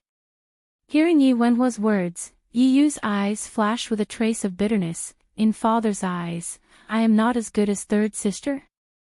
If she was not forced by the Empress Dowager and had to hide her identity, why would she be in such dire straits now? Yi Wenhua shook his head and said, You are different from Yi Li. Yi Yu was very smart. She might even be smarter than Yi Li. But she was different from Yi Li. She should not be compared to Yi Li. If they were both in the palace, Yi Wenhua believed that Yi Li might not be able to win against Yi Yu. However, from the very beginning, Yi Li's gaze did not stop at the back of the palace. She had courage and ability that did not lose out to a man. Therefore, she could assist Prince Ding in governing a region. She could mount a horse and command thousands of soldiers and horses. Placing such a woman in the inner court of the palace would only trample on her ability. There were many times when Yi Wenhua regretted that Yi Li was not a son. If she were a boy, she would be able to protect the Yi family for at least 3 generations no matter what the world was like. Yi Li understood what Yi Wenhua meant. She was proud of her intelligence, but she also knew that she couldn't be like Yi Li. They were different from the start. We are indeed different. Third sister would not care about the rise and fall of the Yi family. With the support of the Su family, whether the Yi family was good or bad, it would not affect her. But I'm different. Father, I'll only be well if the Yi family is well. Therefore, you will never abandon the Yi family, Yi Yu said softly. Chapter 765. Yi Yu, who had already walked to the door, suddenly froze. Looking at the expressionless guards in black standing outside the door, Yi Yu finally turned around with a pale face. Looking at Yi Li, who was sitting on the main seat with a faint smile, she said lightly, Third sister, long time no see. Hadn't it been so many years? It had been almost 10 years since the last time they met. The young girl, who was still a little immature in Yi Yu's eyes, had now grown up to be the princess consort of Ding who could take charge at any time. Even in terms of appearance, the beauty that Yi Yu used to be proud of was so weak and ridiculous in front of Yi Li. Yi Li might not be the most beautiful woman in the world, but she was definitely the most unique and attractive woman in the world. She was completely different from the calmness and gentleness of any beautiful woman in the world. She was calm and elegant, and had a tenacity and sharpness that even men could not match. So many different temperaments would not appear on the same person at the same time.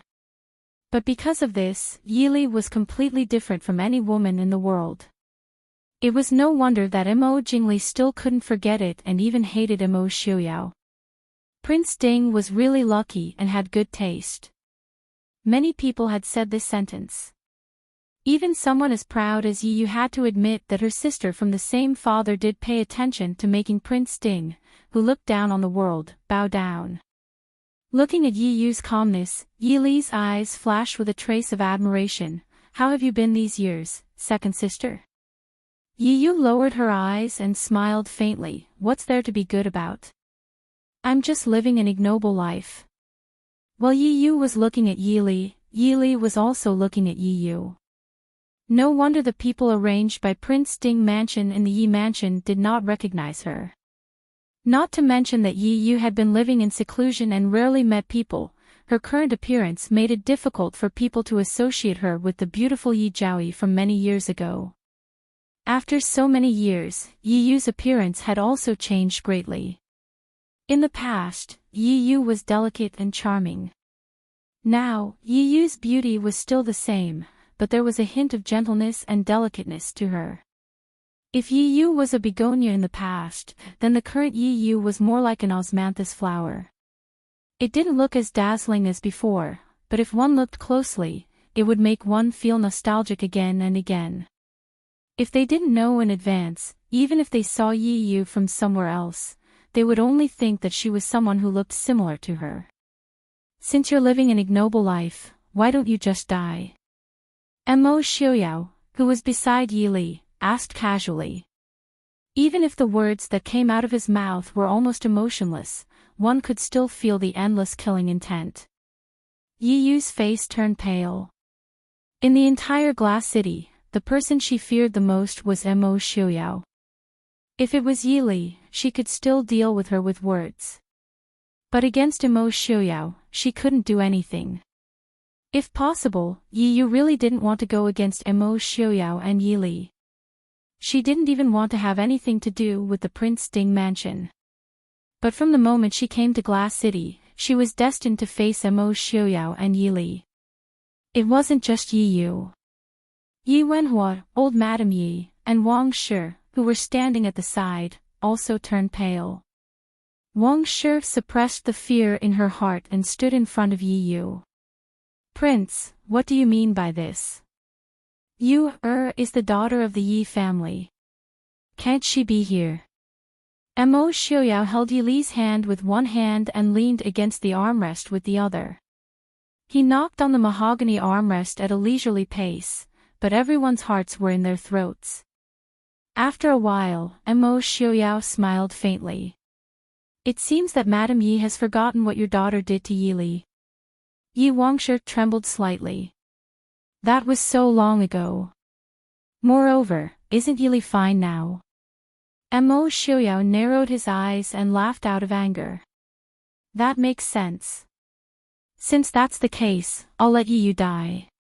Let this prince / Yi Yu. If she doesn't die, then the matter of hurting Yi Li will be written off. Hearing this, Yi Wangshi was so frightened that she almost screamed. Yi Yu also gritted her teeth and didn't say a word. If Prince Ding wanted to kill someone, how could he not kill them with one strike? Yi Yu wasn't a martial arts expert. In fact, she was just a weak girl who didn't even have the strength to truss a chicken. In terms of martial arts, she wasn't even comparable to Murong Ting, Hua Tianxiang, who was born in a military family, and noble consort Lu, who was known to be proficient in both literature and martial arts. Madame Yi frowned and said, "What happened that year was indeed your fault, but was also forced by others. She also suffered a lot these years. Seeing that you're sisters, please don't be calculative." Yili tilted her head and looked at Madame Yi with a faint smile. Although she said that she was pleading, Madame Yi's tone didn't seem to be the case. On the contrary, it sounded like an elder giving orders to the younger generation. Although Madame Yi was indeed Yili's elder, she forgot that Yili was no longer someone she could order around. "Grandmother, second sister almost killed me that year. Although grandmother loves second sister more since she was young, she is also your granddaughter. Grandmother's heart is too biased." Madame Yi was stunned. Of course, she knew that she was biased. She had always thought that it was natural for her to be biased. Compared to Yili, who grew up with the Su family and the other half of her life by Madame Su's side, Yi Yu grew up by her side. Yi Yu was pretty, smart, and knew how to please her. Why wasn't she biased? It was just that this was the first time she heard Yili say it so openly. Wrinkling her white brows, old Madame Yi frowned and said, "Grandmother knows that you have been wronged, but now there are only you and your sisters left in the Yi family. Can't you be more generous?" Yili blinked and couldn't help laughing. Madame Yi didn't think that she was complaining that she wasn't favored, right?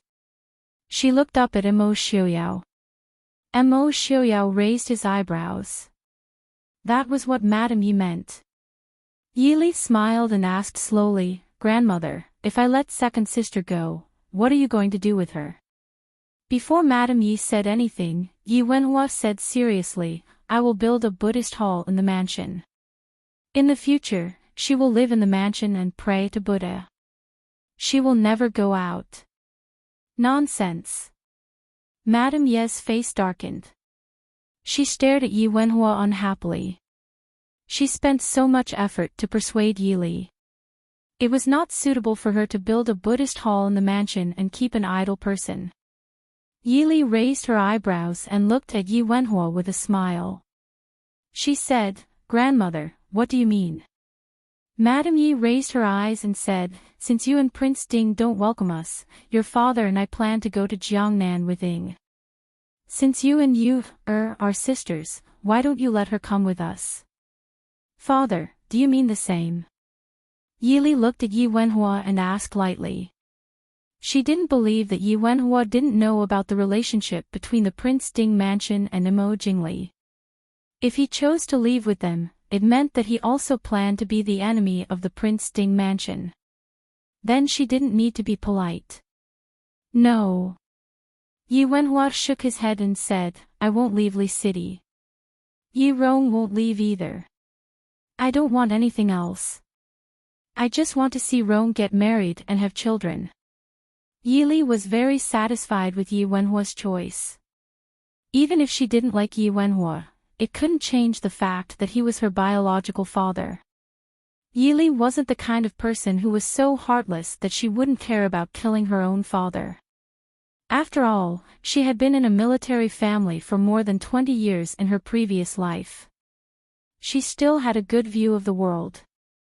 As long as Yi Wenhua didn't do anything to endanger the Prince Ding mansion, Yili didn't think it was difficult to take care of him in his old age. Of course, that was all. Chapter 766. Yili was satisfied, but the others were not. Yi Wangshe and old Madame Yi screamed at Yi Wenhua angrily. In the past, Yi Wenhua would compromise in front of his father and wife, but this time, he was very determined. No matter how old Madame Yi scolded him, he refused to say anything. Yi Wenhua, who had been in the government for half of his life, was definitely more sensitive than old Madame Yi, Yi Wangshe, and even Yi Yu. Once he compromised and expressed his willingness to leave with them, today would be the end of the Yi family. He believed that Yili would not kill him because of their father-daughter relationship, but Mo Xiaoyao was also known for his ruthlessness. Mo Xiaoyao, who had been watching the show, seemed to be tired of the farce in front of him. He sat up and looked at everyone with a faint smile. Old Madam Yi. Do you know that the Prince Ding Mansion and the Dechu State have a grudge against each other? Old Madam Yi was stunned. Obviously, she did not understand what Mo Xiaoyao meant. Mo Xiaoyao said casually, since the Yi family has settled down in Li City, then they are under the Prince Ding Mansion. Now you are telling me that I plan to bring the man who tried to assassinate Ai's concubine to Jiangnan to seek refuge with the Li Palace. Can I assume that you are planning to, rebel? Old Madam Ye's eyes widened in horror. She couldn't understand how this matter could be related to rebellion. But this did not stop her from knowing what kind of serious crime it was to rebel. How can this be considered? We are not under your Prince Ding Mansion. Wang Shi screamed. Mo Xiaoyao's lips curved into a smile, not someone from Prince Ding's residence. That meant they were Mo Jingli's men. Then, I can also treat you as spies. How about it?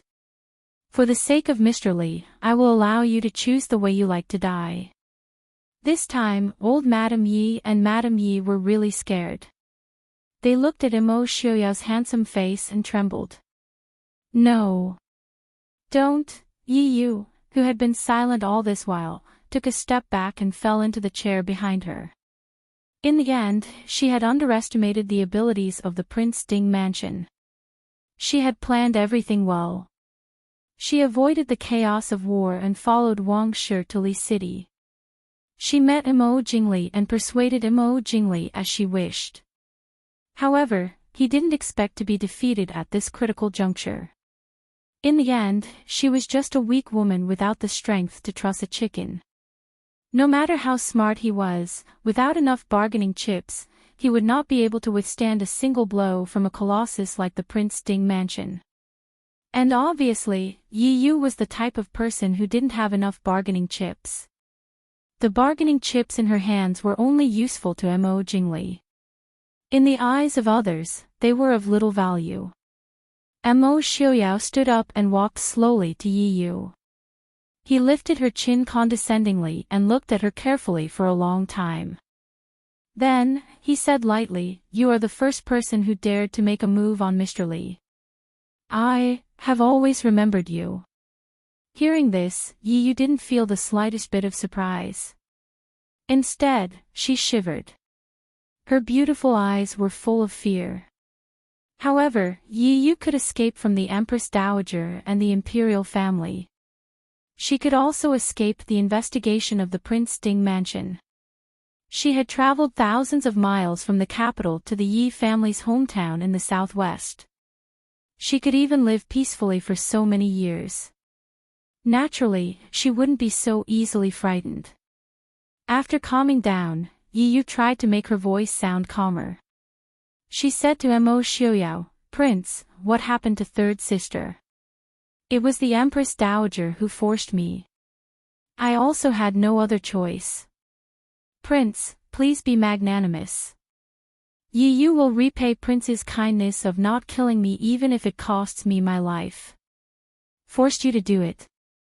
Mo Xiaoyao sneered. He shook off Yi Yu's chin with disdain. "Do you think I will let that old woman go? I don't care if you were forced or not. Those who hurt Mr. Li deserve to die. Even if someone forced you, you should die yourself. Why don't you die? If you die, perhaps I will avenge you and let your son be the emperor." Yi Yu had seen many unreasonable people. However, this was the first time Yi Yu had seen someone ask, "Why don't you die?" so matter-of-factly. For a moment, she couldn't come back to her senses. After a while, she trembled and said, "Prince, you mean, the Empress Dowager forced me to kill third sister, so I should die myself?" "That's right." Mo Xiaoyao nodded with satisfaction and said, "All of you can die. Only I, Mr. Li, can't be hurt. I will make anyone who dares to hurt her regret living. You should be satisfied after living for so many years." "Lunatic," Yi Yu said with a trembling voice. She turned to look at Yi Li and smiled bitterly. "Third sister, are you really not afraid of being with such a lunatic? Mo Xiaoyao's face darkened. A trace of ruthlessness flashed across his eyes. He raised his hand and was about to slap Yili's head. Behind him, Yili raised her hand and grabbed his wrist. She pulled his hand back and interlocked their fingers. Seeing Yi Yu's shocked expression, Yili smiled faintly and said, "Why should I be afraid? I believe that if there is only one person in this world who won't hurt me, it will be him. Don't you think it's a very blissful thing to have such a person by your side?" Blissful? Yi Yu stared blankly at the two people standing side by side in front of her. A trace of confusion flashed across her eyes. Once she looked back, she realized that she had never experienced blissful in her life. The only time she felt happy was when she was a young girl before entering the palace. Moreover, it was after Lady Su passed away and Lady Wang was promoted to the head wife. Because before that, she was just a concubine's daughter in the Yi family. These days only lasted for 2 or 3 years. When she entered the palace, she was walking on thin ice everywhere. How could she be happy? Mo Jingqi had never loved her. Of course, she had never loved Mo Jingqi. Therefore, she did not understand what Yili meant by blissful. But looking at the two's tightly interlocked hands, her heart was incomparably envious and lonely. "Second sister, tell me, what did you use to exchange with Mo Jingli?" Yili asked softly. Yi Yu closed her eyes and did not speak. Yili did not get angry. She smiled faintly and said, "Second sister, I don't want to torture you. With your body, I'm afraid you won't be able to endure it." Yi Yu coldly said, "What difference does it make whether I can endure it or not? Do you think Prince Ding will spare me?" Mo Xiaoyao smiled and said, "He won't. But I seem to remember that the person who did the autopsy reported that the child burned to death in the fire was not the 5th prince." Yi Yu's expression finally became ugly. "Mo Xiaoyao, you dare. Is there anything in this world that I don't dare to do?" Mo Xiaoyao asked. "You are very smart. You didn't bring that child to Li City. That child also looks a bit like Mo Jingqi. But you're not smart enough. That is, you shouldn't have brought him to the northwest." Yi Yu's face was pale. She gritted her teeth and said, "I'll say. Back then, the emperor gave Mo Jingli a drug. I have the antidote." Mo Xiaoyao frowned. "Antidote? Didn't you say that there was no antidote?" At that time, he had also looked for Shenyang to study the drug. Shenyang had casually thrown it away after a glance, saying that there was no antidote. Chapter 767. Yi Yu said, "There is nothing in this world that is incurable. Even the vicious poison in Prince's body was cured. You know quite a bit." Mo Xiaoyao raised his eyebrows. If this woman had not violated his taboo, he would not have minded giving her some praise. Yi Yu ignored him and continued, "The reason why there is no antidote is because the poison and antidote come from the same herb and cannot be replaced. In other words, even if the same herb is found, the antidote can only cure the poison from the same herb. Therefore, every poison and antidote is unique. The antidote for Mo Jingli's poison is in my hands. If that is the case, it is no wonder that Mo Jingli dares to cause trouble under I's nose." Mo Xiaoyao raised his eyebrows and said with a smile. To Mo Jingli, even if Yi Yu had no other use, just this point was enough for Mo Jingli to do his best to take her away. After all, not having a son was Mo Jingli's greatest pain and weakness other than the throne. "Where is the antidote?" Mo Xiaoyao asked. Yi Yu gritted her teeth. Mo Xiaoyao said calmly, "I do not need that antidote. I only need Mo Jingli not to get it. Tell me, if I killed you now, would I be able to do it?" When faced with such an opponent, there was no other way but to retreat without limit. In the end, Yi Yu could only reluctantly take out an eye-catching hairpin from her hair and throw it into Mo Xiuyao's hand. Mo Xiuyao threw it to Qin Feng at the door and said, "Let Shenyang take a look." After losing almost all of her bargaining chips, Yi Yu seemed to be much more relaxed. She fell into the chair and looked at Mo Xiuyao, saying, "I have nothing to say. What else do you want?" Mo Xiuyao still wanted to say something, but the guard outside the door reported, "Prince Wang Fei, Prince Li is here." Mo Xiuyao leaned on Yi Li's shoulder and laughed softly. "Sure enough, you found Mo Jingli's Achilles heel. You came at the right time." Yi Li looked at him helplessly. Was it really good to gloat over this kind of thing? When Mo Xiuyao was done laughing, he held Yi Li's hand and turned to Yi Wenhua. "Father-in-law." Yi Wenhua had never heard Mo Xiuyao call him father-in-law before, but at this moment, he felt that it would be better if he never heard it. Mo Xiuyao stepped forward with trepidation and said, "I'll leave Yi Yu to you for now.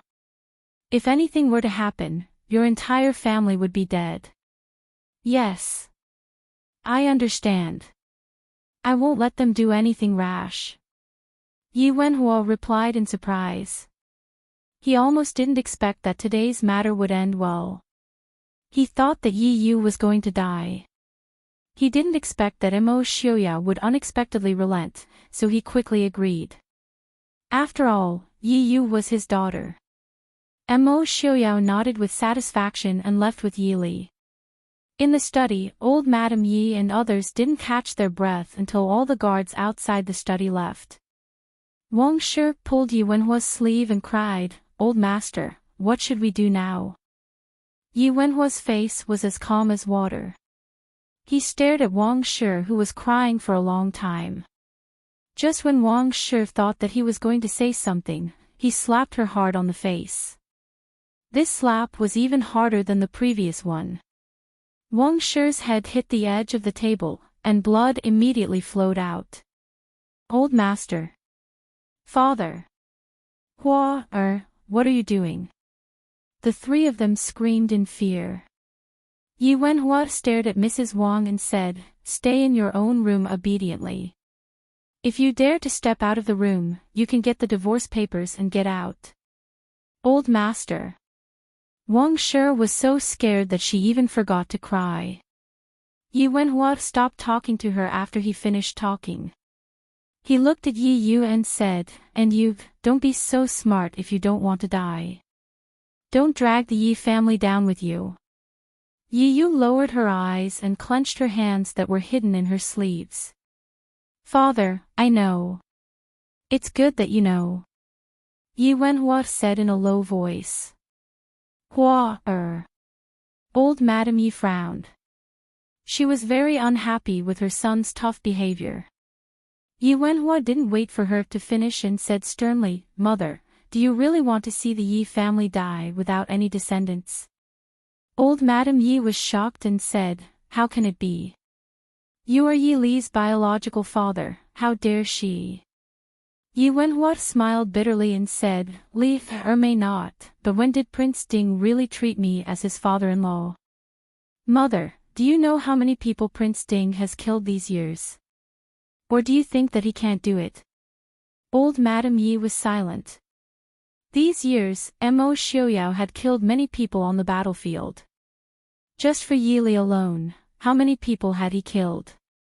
Thinking of this, old Madame Yi couldn't help but shiver. Yi Wenhua snorted and ignored old Madame Yi, who wanted to say something. He turned around and left. Yi Li and Mo Xiuyao walked out of the study and went to the front hall side by side. Yi Li asked curiously, "What are you going to do with Yi Yu?" It wasn't that she didn't trust Mo Xiuyao, but it wasn't like Mo Xiuyao to let her go so easily. Mo Xiuyao lowered his head and looked at Yi Li with a gentle smile. "Since she entertained I will let her be happy for 2 days. Yi Yu doesn't look like someone who will leave her fate to fate. She was able to escape from death in the palace, let alone now. And Yi Yu was a smart person.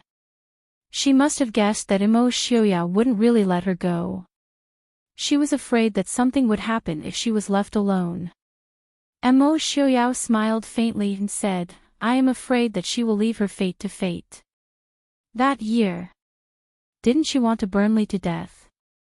It's too easy for her to die like this.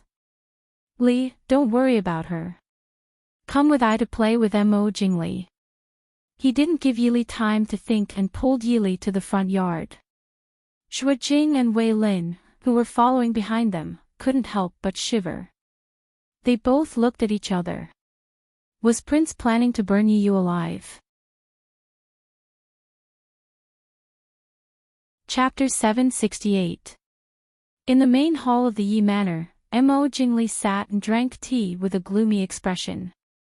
Only his tightly clenched hands showed the anxiety and anger in his heart. After thinking about it all night, he still couldn't relax. He originally wanted to come to the Yi Manor to see if he could get the most important thing from Yi Yu and then find a way to send her out of the city. But he didn't think that he would still be one step too late and let Imo Xiuyao and Yi Li beat him to it. No matter how powerful Mo Jingli was in Jiangnan, in Li City, he could only tolerate Mo Xiuyao's family. It was just like the saying, a strong dragon can't beat a local snake. In the land of the Northwest, no matter how powerful one was, even a tiger had to lie down and a dragon had to coil up. Glancing at the black-clothed guard standing respectfully at the door, Mo Jingli's expression darkened. He finally suppressed the anxiety in his heart. Why has Prince Li come to the Yi Manor so early in the morning? Mo Xiuyao's voice carried a lazy smile from the door. The corners of Mo Jingli's eyes twitched. He raised his head and saw a pair of shadows walk in hand. His gaze fell on the two holding hands. Mo Jingli's expression became even uglier. He looked at Mo Xiuyao with a fake smile and said, Didn't Prince Ding and Princess Ding arrive earlier than I? Mo Xiuyao pulled Yili to the main seat and sat down. He smiled and said, Yesterday, someone came to report that the Yi Manor found a fugitive that the Prince Ding mansion has been chasing for many years. I and Princess Li were worried about the safety of the Yi family, so we came early in the morning to take a look. Could it be that Prince Li also received the news? Mo Jingli said indifferently, Prince Ding is joking. I haven't heard of it. Mo Jingli laughed coldly in his heart. How could he not understand Mo Xiuyao? Even if the Yi family died in front of him, he might not even bat an eyelid. Coming up with such a lie was clearly just to brush him off. King Li hasn't told I yet. Why is King Li here so early? Mo Xiuyao asked in a good mood. Mo Jingli said coldly, Can't I come to the Yi residence? Mo Xiuyao shrugged, Prince Li is also the son-in-law of the Yi family, so of course he can come. Whatever, Prince Li is a guest. I don't want others to think that my Prince Ding mansion does not treat guests well. Then Prince Li, please take a seat. I just obtained something interesting in the residence and was planning to go back and study it. A strange light flashed across Mo Jingli's eyes. He didn't expect Yi Yu to be able to withstand Mo Xiuyao's attacks. But when he heard Mo Xiuyao say this, he couldn't help but feel resentful. If he had known this would happen, he would have taken Yi Yu back to the post house even if Mo Xiuyao found out. The women of the Yi family, other than Yi Li, were all incompetent. After saying this, Mo Xiuyao was no longer in a hurry. He leaned against the chair and played with Yi Li's hair while waiting for Mo Jingli's reaction. In any case, the bargaining chip was in his hands, so he had the final say in the price. From the looks of it, Yi Yu had really given him a big gift. After a long time, Mo Jingli stared at Mo Xiuyao and said in a low voice, What do you want? Mo Xiuyao raised his eyebrows in confusion, as if he didn't understand Mo Jingli's meaning. What does Prince Li mean? I don't understand. Mo Jingli's eyes were filled with anger. He stared fiercely at Emo Xiaoyao and said, "What will it take for you to give me the thing you took from Yi Yu?" Yesterday, he had only taken a small portion of it from Yi Yu. After a doctor's examination, it was confirmed that it was the only true antidote that Emo Jingqi had given him. But the amount was so small that it could be ignored. This. Emo Xiaoyao looked at Emo Jingli with interest. He was like a cat that had been set on fire, so he was in a good mood. He happily rubbed Yi Li's hair and asked softly, "Li, if there's anything you want, quickly ask Prince Li. Prince Li occupies Jiangnan and is not as barren as the Northwest. It's rare that Prince Li is so generous." Yi Li looked at Emo Jingli's angry expression with amusement. She couldn't blame Emo Jingli for being so angry. Any man would be furious if they were caught in such a situation.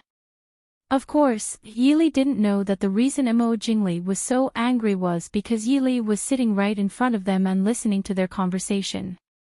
Even though he had been drugged by Emo Jingqi, but no matter what, a man with this kind of problem would always make him feel awkward and unable to raise his head. Especially in front of a woman that he had always wanted. Emo Jingli sat in the chair and panted heavily. His eyes were red as he stared at Emo Xiaoyao. If it weren't for the fact that the difference in strength was too great, Yi Li believed that Emo Jingli would definitely pounce on Emo Xiaoyao without hesitation. After thinking seriously, Yi Li shook her head slightly and said, "I don't think there's anything I want." For a moment, Yi Li really couldn't think of anything valuable to ask Emo Jingli that Emo Jingli was willing to give. Emo Xiaoyao smiled gently and said, "Since Li can't think of anything, then let I think." Yi Li looked at him without commenting. Wasn't he the one who wanted to extort Emo Jingli? Emo Xiaoyao rubbed his chin and thought seriously for a moment before saying, "Since Prince Li is so generous, I won't be polite. 1,000 thread snow robe, white jade phoenix zither, 9 dragons nation guarding seal, and Titan Emperor incineration sword. In addition, your nieces and nephews just turned a month old. Prince Li hasn't had time to send gifts. I remember that there's a shop called Agarwood Square. The children there are pretty good. It should be fine, right? Also, Emo Xiaoyao." Emo Jingli's eyes were almost bloodshot. Chapter 769. Don't even think about it. Emo Jingli gritted his teeth. Emo Xiaoyao raised his eyebrows and smiled. King Li doesn't need to be so angry. When giving a gift, it has to be given willingly. If King Li can't bear to part with it, I naturally won't force it. Even though it's a bit of a pity, as long as the item is still there, we'll be able to see it sooner or later, right? Even if Emo Jingli doesn't give it, does it mean I can't get it? Emo Xiaoyao expressed his intentions to Emo Jingli without any hesitation. Emo Jingli was so angry that his face turned white.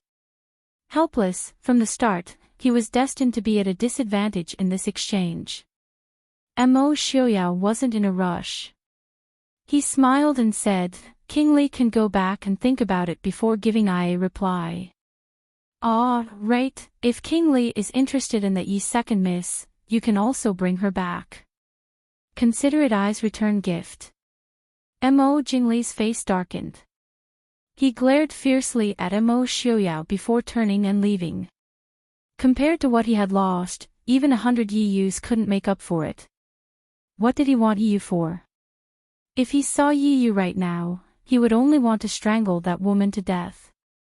Seeing Emo Jingli leave, Emo Xiaoyao and Yi Li didn't stay any longer and also left the Yi residence. Seeing that Emo Xiaoyao had a rare smile on his face, Qin Feng and the others behind him couldn't help but put a large distance between them. Yi Li asked somewhat helplessly, "Are you really that happy about scheming against Emo Jingli?" Emo Xiaoyao disdainfully curled his lips and said, "Who's happy about that? With Emo Jingli's brain, it's easy for I to scheme against him. Then it's for the treasure. Seeing Mo Jingli's expression, Yili also understood that Mo Xiaoyao's request must be extraordinary. Mo Xiaoyao nodded happily. I have been looking for the snow thread robe for a few years now. Unfortunately, Mo Jingqi had hidden it too well. Even the shadow guard of the Prince Ding mansion could not find the entrance to the imperial palace. There's also the phoenix zither, hee. With it, young Master Qing Qin can at least work for us for another 20 years, right? Mo Xiaoyao held Yili's hand as they walked. He happily discussed with Yili how to use the treasures after they obtained them. The impenetrable snow thread robe would naturally be given to Yili. The phoenix zither would be used to trick young Master Qing Qin into continuing to work for the Prince Ding mansion. As for the kingdom's suppressing seal, it didn't have any practical use. However, it was said that there was a legendary book hidden within it. He could give it to Mr. Qingyun to study. There was also the incineration sword. Although the Prince Ding mansion had many treasured swords, one of which was personally forged by the founding Prince Ding Mo Lanyun, the cloud-embracing sword. Although it could not be considered a legendary sword due to its recent age, it was still a rare divine weapon. However, compared to the legendary number 1 sword in the world, it was obviously not enough. Qin Feng and the others who were following behind them had black lines on their faces. Prince Li still hasn't agreed to give it to you. Mo Xiaoyao, who was in an extremely good mood, did not care whether these things were his or not. If he took a fancy to something that was not his, it would become his sooner or later. Lowering his head to look at the beautiful and elegant girl beside him, Mo Xiaoyao's lips curved into a satisfied smile. With the snow thread robe, he would be more assured of Li's safety in the future. Li, let's go shopping. Shopping? Yili looked up and asked with some confusion. Other things were fine, but in these past few years, they really did not go shopping. Even if they were free, they would go out of the city for a walk. The most important reason was that Mo Xiaoyao's white hair was too dazzling. Even people who had never seen them before would naturally remember their identity when they saw the white-haired young man in Glass City. Wherever they went, they would be surrounded by people. It was better to go out of the city to a place with fewer people. Mo Xiaoyao smiled and said, Glass City is more lively than usual these days. Li and I worked so hard to manage Glass City. Shouldn't we go and enjoy the people? Let's go. He did not care whether Yili agreed or not. He pulled Yili and walked in the direction with the most people on the street. The guards following behind saw the prince pull princess into the crowd like the wind and looked at each other. Commander Qin, what do we do? Qin Feng rubbed his chin and said, a few people follow from a distance. Everyone else, go back to your fu. Don't get too close and let the prince and princess find out. It was clear that the prince wanted to spend some time with princess. If they disturbed the prince's mood, they would be the unlucky ones. The guards behind him had bitter smiles. It was a very difficult task to follow the prince and princess without being discovered. The two held hands as they walked in the crowd. As expected, they attracted many people's attention. Not to mention Mo Xiaoyao's white hair that showed his identity, just the two's appearance and aura was enough to attract most people's attention. Even though they were surrounded by people, it was a good thing that Glass City's people were very polite and did not go up to disturb them. But the people of Glass City knew, the people of Dechu State knew, maybe the guests of Xiling and Nanzhao knew, but there were still a few people who did not know their identity. So when the two stood in a newly opened shop that sold goods from the western regions and heard the tall boss of the western regions, who was completely different from the people of the Central Plains, speak to Yili in a strange Central Plains accent, Mo Xiaoyao's face instantly turned green. This was a shop that sold all kinds of exquisite jewelry from the western regions. Even though the porcelain and gold products of the Central Plains could be said to be at the peak, the countries of the western regions had unique craftsmanship in gold and stone, especially precious stones, and had a different style. And this young merchant who came all the way to Glass City to open a shop clearly had the genes of a romantic country. When he saw Yili come in, he immediately ignored Mo Xiaoyao who was standing beside her and took out the most exquisite jewelry in his shop to curry favor with Yili. He also said that if Yili liked it, he could give it to her for free. Of course, if the beautiful Miss Dongfang could do him the honor of having afternoon tea with him, that would be even better. In this life, this was the first time someone hit on her like this. Of course, this was also because there were only a few people in this world who were so passionate and unrestrained. Even if there were one or two of them, they would be classified as lechers. Not knowing whether to laugh or cry as she looked at this tall and handsome Western Regions man in front of her, Yili shook her head and pulled Mo Xiaoyao who was about to explode out of the shop. The Western Regions merchant behind them held his most exquisite jewelry and felt sad. Why did the beautiful Miss Dongfang pull that white-haired man and leave without looking back? Could it be that white hair was more beautiful than his blonde hair and more attractive? The local waiter of Glass City who was hiding at the side silently watched his boss's suicidal actions. After thinking about it, he decided to tell his boss.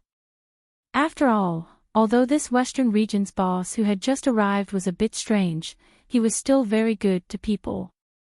If he died in a foreign land because he provoked someone he shouldn't have, that would be too tragic. He went forward and told him about Mo Xiaoyao and Yili's identities.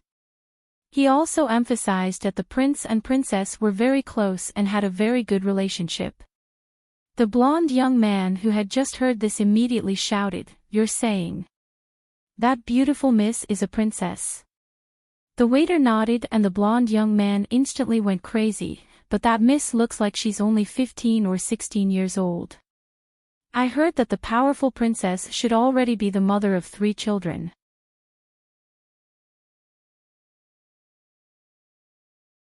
Chapter 770. The shop assistant silently rolled his eyes. "You don't look like you're just 20 years old. People from the West always look old. Anyway, boss, the princess consort is older than you. There are many beautiful ladies in Glass City. You don't provoke the princess consort anymore. You'll die. Even if the prince doesn't kill you, the people of Glass City will kill you." The beautiful love that had just sprouted was cruelly strangled in the beginning by the nameless shop assistant.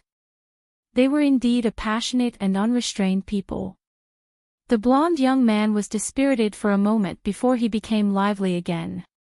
"Dearly, I just met the highest ruler here. Heavens, I didn't even greet him. That's so rude. Quickly prepare a gift. I want to personally pay him a visit. I heard that your king is a very wise person, although I didn't notice him just now. However, someone who is worthy of the beautiful princess consort should be a good king. He definitely won't mind doing business with me." He was the second son of a wealthy merchant in the West. According to the family's rules, the eldest son could inherit almost all of the family's wealth. The other sons could only inherit a small amount of wealth that was enough for them to live a carefree life or start a business. The young second son of the family took the money and traveled thousands of miles to the east, where the land was said to be filled with gold. Although it wasn't to the point where the land was filled with gold, he felt that he could earn a lot of money here. He could even build a business that didn't belong to his family. Thinking of this, the blonde young man couldn't help but dance with joy. It's so beautiful. Although the beautiful princess consort is already married, the princess consort might still have a younger sister who hasn't married yet. Li, you're right. There are many beauties in this city. Yesterday I saw a beautiful lady. Perhaps she isn't married yet and is willing to accept my love. The shop assistant with the surname Li silently rolled his eyes and turned to prepare the gift. However, he could foresee that his employer would be mercilessly chased out of the Prince Ding mansion. He might even be beaten to death by the people of Glass City for taking liberties with a woman. After leaving the shop, Mo Xiaoyao's expression was still ugly. Yili laughed as she held onto his arm and looked up. That person looks like he just arrived in the Central Plains and doesn't know the rules of the Central Plains. Why are you angry with him? Mo Xiaoyao gritted his teeth. I want to close down his shop and chase him out of Glass City. How dare he covet his Lili, I'll make sure he dies. Yili shook her head and said, he didn't mean that. Maybe it's the nature of their country. Yili could see that the young man didn't mean anything bad. Just like some romantic Western people, when they saw a beautiful girl, they went up to her to express their affection. If there was a chance, he might develop further. Most of the time, it would just be a cup of tea. Mo Xiaoyao snorted lightly. Of course, he could see the sincerity and pure admiration in that person's eyes. But even so, he was still unhappy. Well, let him be. Didn't you say you were going shopping with me? How can you go shopping with such a sullen face? Yili said with a smile. It was rare for him to go out with Lili, so Mo Xiaoyao naturally didn't want to spoil the mood. Only then did he throw the matter to the back of his mind and walk with Yili in the crowd. On the busiest street in Glass City, in a tea house on the side of the street, one could clearly see the situation on the street through the open windows. Inside the window, a few men and women with extraordinary appearances sat facing each other. Beside Ren Qining sat Queen Helan and Imperial concubine Yun, and opposite Yilu Yi sat Qing Yaina, who still had a veil on her face. The women of the northern region had always been straightforward. Queen Helan looked down on Imperial concubine Lu, who was secretive and looked down on everyone with a pair of cold eyes. Pursing her bright red lips, she said with a smile, "Seventh Prince, when did you northern tribes women learn the pretentious ways of the Central Plains?" As she spoke, she casually glanced at Imperial concubine Yun, who was sitting on the other side of Ren Qining. Clearly, the pretentious words were directed at her. But even the pretentious Imperial concubine Yun did not wear a veil on her face. Being secretly mocked by Queen Helan, Imperial concubine Yun was naturally furious. But she also looked down on the woman in white opposite her. At a glance, she knew that this woman was from the Central Plains. Following the seventh prince of the northern tribes, she even took the name of the northern tribes. She was so secretive that it seemed like she could not be seen. She actually dared to look at her with that kind of disdain. Who did she think she was? Sister Queen, you're wrong. Although the women of the Central Plains are not as straightforward and generous as the women of the northern region, they are also open. Except for unmarried daughters, no one hides their heads and shows their tails. If she was an unmarried woman, she naturally should not follow a man everywhere. Since she followed a man everywhere, what was the point of covering her face? Imperial concubine Lu was mercilessly mocked by these two women, and her cold eyes seemed to freeze. King of the northern region, are the women in your palace all fond of gossiping?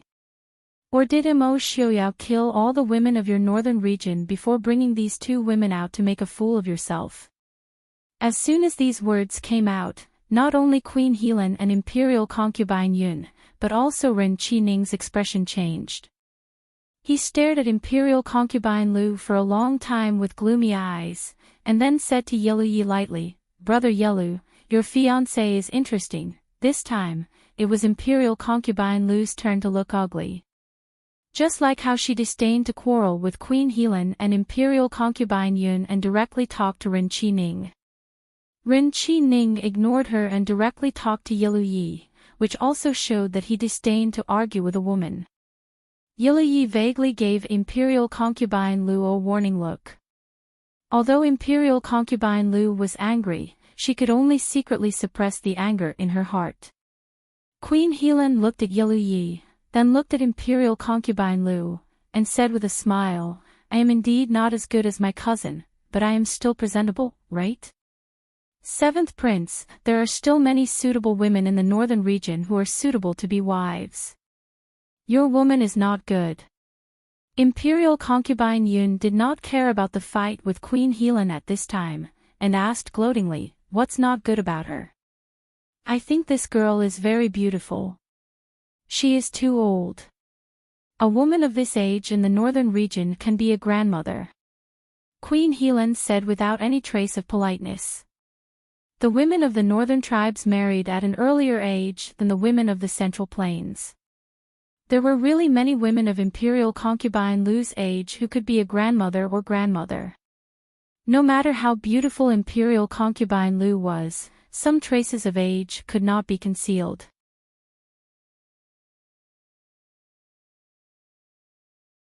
Chapter 771. Age was definitely the most untouchable taboo for every woman, especially for a stunning beauty who was no longer young. A beauty in her twilight years and a general with white hair was the most helpless thing in the world. Therefore, even the arrogant noble consort Lu, who was unwilling to lower herself to the level of a foreign woman like Queen Helan, was still enraged.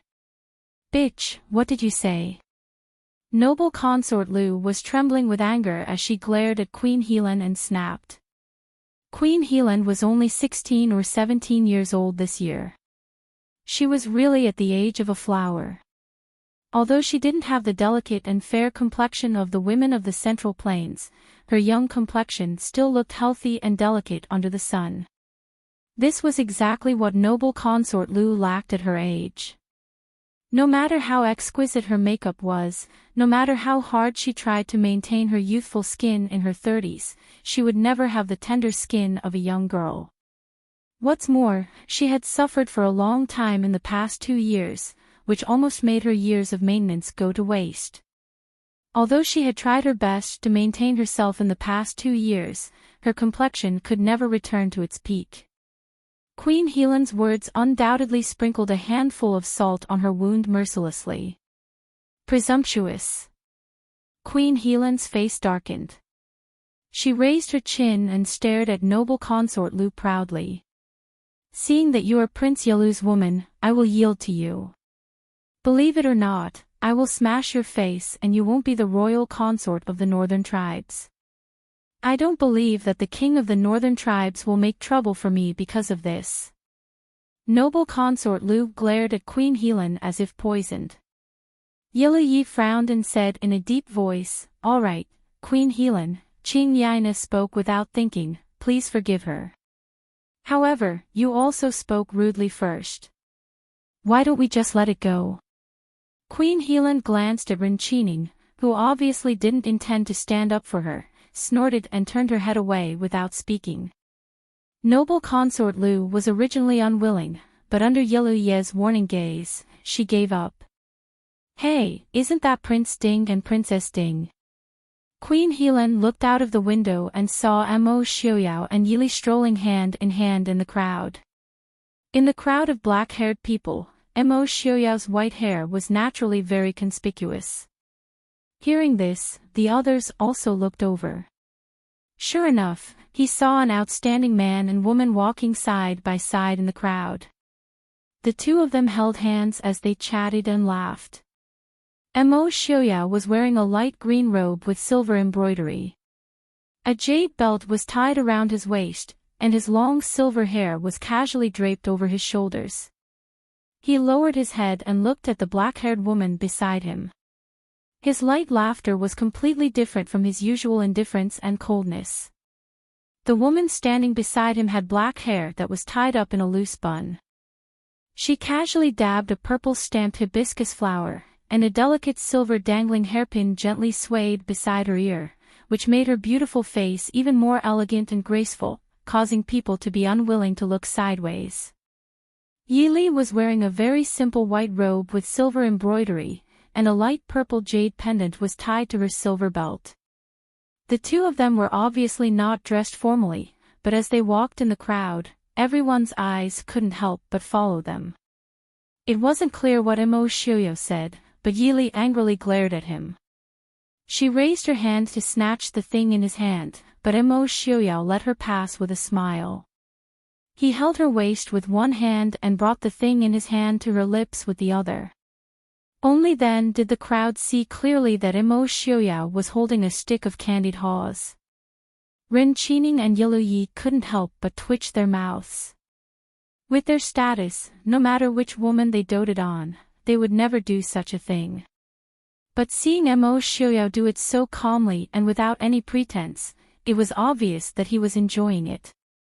I've long heard that Prince Ding and Princess are deeply in love. Seeing it today, I know that the rumors are true. Imperial concubine Yun sighed faintly, and it was difficult to hide her envy for Princess Ding in her tone. Queen Helan also rarely agreed with Imperial concubine Yun's words. Prince Ding is an amazing man. Yilu Ye's mouth twitched. The standard of a good man was to buy candied haws on the street. Seeing his indifference, Queen Helan said unhappily, "Seventh Prince, can you buy candied haws on the street for any woman?" Yilu Yi curled his lips in disdain. How could he, a prince, do such a degrading thing for a woman? Queen Helan was even more disdainful. I originally thought that only the men of the Central Plains were so hypocritical, but I didn't expect you northern tribes people to be the same. The men of the northern region are not as hypocritical as you. Every one of them is a good man like Prince Ding. Seeing that Imo Xiaoyao and Yi Li were about to pass by downstairs, Queen Helan stood up and said with a smile, "Prince Ding, Princess Ding." Downstairs, Yi Li and Imo Xiaoyao looked up and saw Queen Helan waving happily at them. Of course, there was also Ren Qining and Yilu Yi, whose expressions were not very good. Ren Qining and Yilu Yi had formed an alliance to fight against the Mahist army, so it was not surprising that the two of them would appear at the same tea house. But the two families had colluded under the eyes of the Mahist army in Li City. They really did not put the Prince Ding mansion in their eyes. Yi Li's lips curled into a faint smile. She nodded at Queen Helan and said with a smile, "The Queen is also here, what a coincidence." Queen Helan leaned against the window and said with a smile, "Prince Ding and Princess Fei are out shopping, why don't you come up and sit together?" Deference is no substitute for obedience. Yi Li smiled and agreed. She pulled Imo Xiaoyao into the tea house. The two had just entered when the shopkeeper of the tea house came up to greet them with an excited expression. Even though Prince Ding and Princess Fei lived in Li City, the two usually did not go out. It was no wonder that the shopkeeper was so excited that they could visit this small tea house. Looking at the excited and bewildered shopkeeper, Yi Li nodded with a smile and said, "Shopkeeper, don't mind us, we can go up ourselves." The shopkeeper naturally nodded and carefully snuck a glance at Prince Ding, who was standing next to Princess Fei. The prince holding the candied haws was really beyond the scope of what normal people could accept. He didn't dare to go up and make small talk. He could only watch as Yi Li pulled Imo Xiaoyao upstairs. Ren Qining's group did not sit in the side room, but the shopkeeper knew that their status was special. The place where they sat had the best view and the quietest place in the entire tea house. Separated by a folding screen of mountains and rivers, it formed a world of its own. It had the meaning of finding peace in the midst of chaos. Seeing the two come in hand, Ren Qining and Yilu Ye's gaze involuntarily landed on Imo Xiaoyao's other hand. Even though the candied haws were gone, Prince Ding, who was holding the dessert box in his hand, was still unbearable. This feeling was like a deity worshipped by all living beings in the ninth heaven, but someone suddenly told you that deities also needed to eat, drink, and defecate. Facing Ren Qining and Yilu Ye's strange gazes, Imo Xiaoyao did not care. He casually put the dessert on the table. Only then did everyone see the words, "Tasting Lotus House," on the box. This was Li City's most famous dessert. Queen Helan's eyes lit up. "This is Tasting Lotus House's dessert. Their desserts are the best. I went there twice and had to wait in a long line."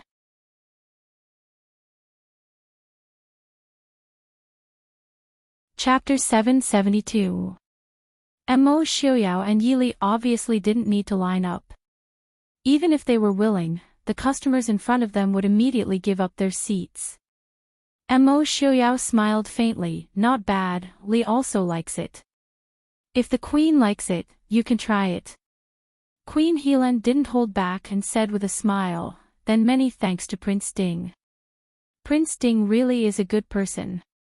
Everyone present couldn't help but twitch. Prince Ding was a good person. How many bad people were there in this world? As if she didn't see the expressions of others, Queen Helan happily ate the desserts. Of course, she wouldn't forget to give half to the original owner of the desserts. In just a few short years, Glass City has become so prosperous. Prince Ding and Princess Consort are truly good at governing. Yilu Yi said in a low voice. Yilu Yi had attended Mo Xiaobao's full moon celebration, so he naturally saw the changes in Glass City. Just the area alone had more than doubled. Not to mention, now that the Emperor of Xiling City and the Chu capital had declined, Glass City could be said to be the most prosperous city in the world. The northern tribes were barren and the northern tribes' people lived by water and grass. Even if there were a few cities, they weren't large.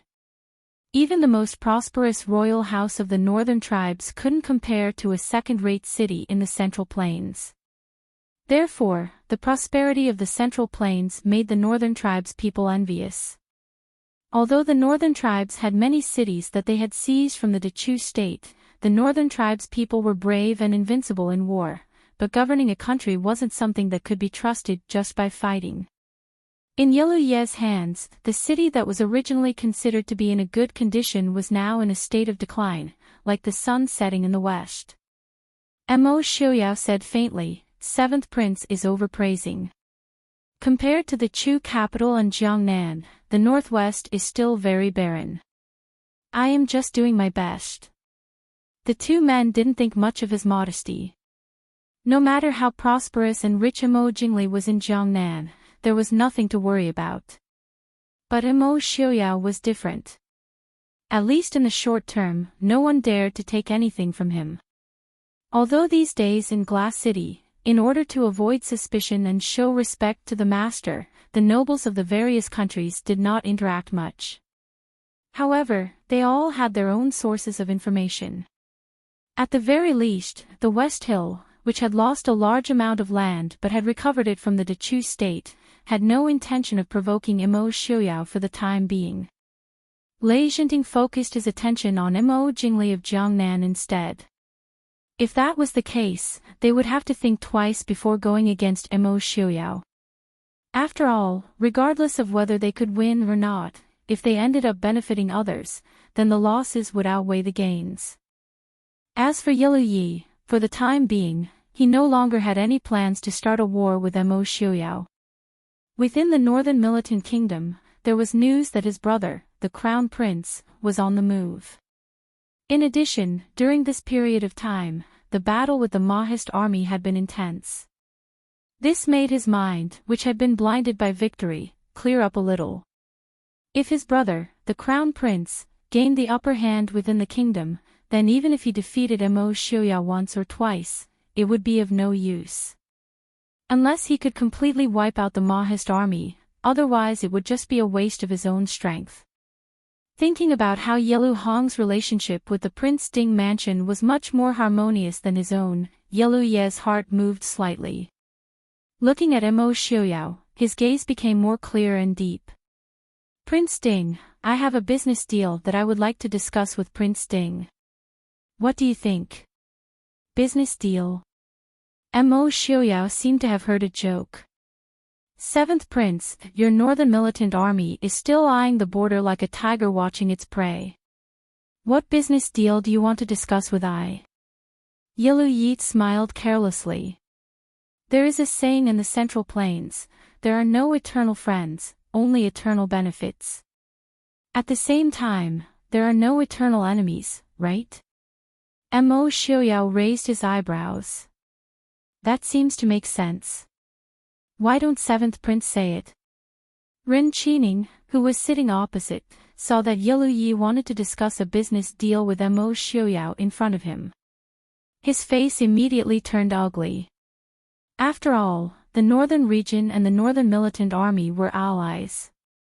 Yilu Yi, of course, would not offend Enchanting.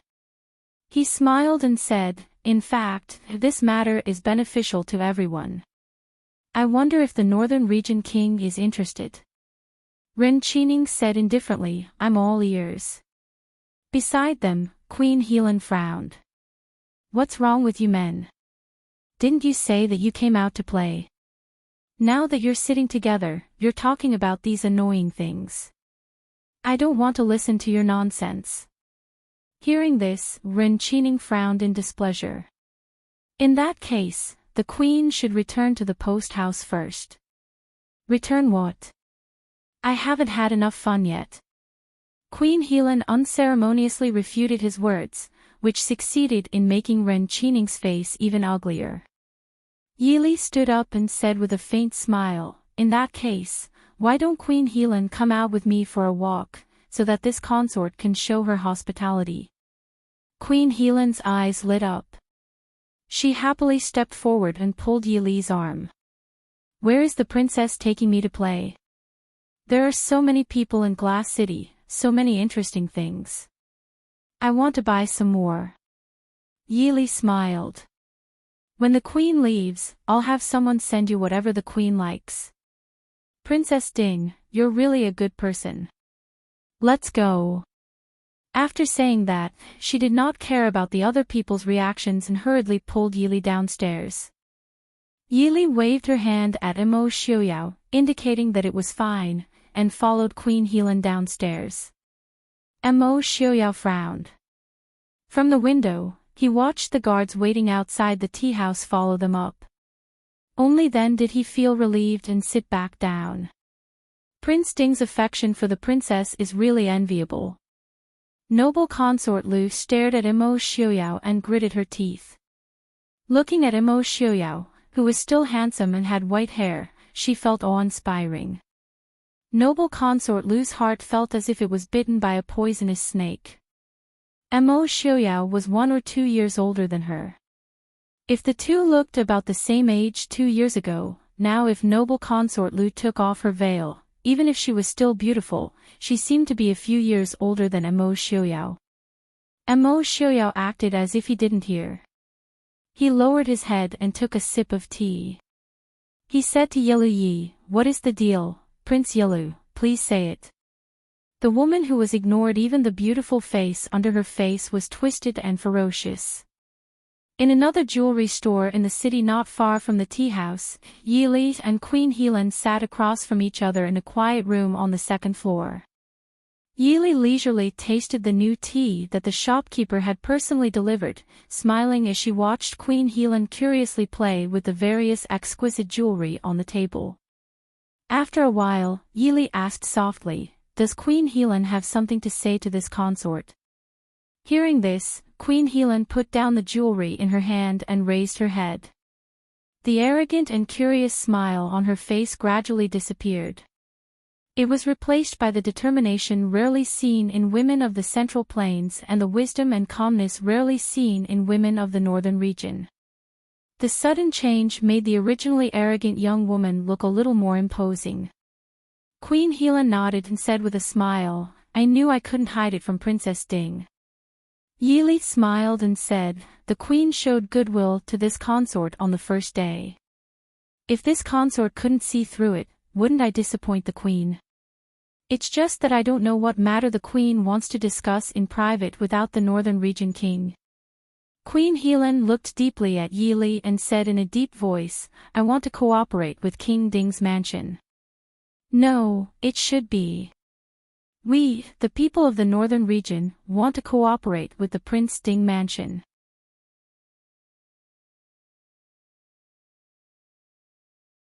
Chapter 773. People from the northern region.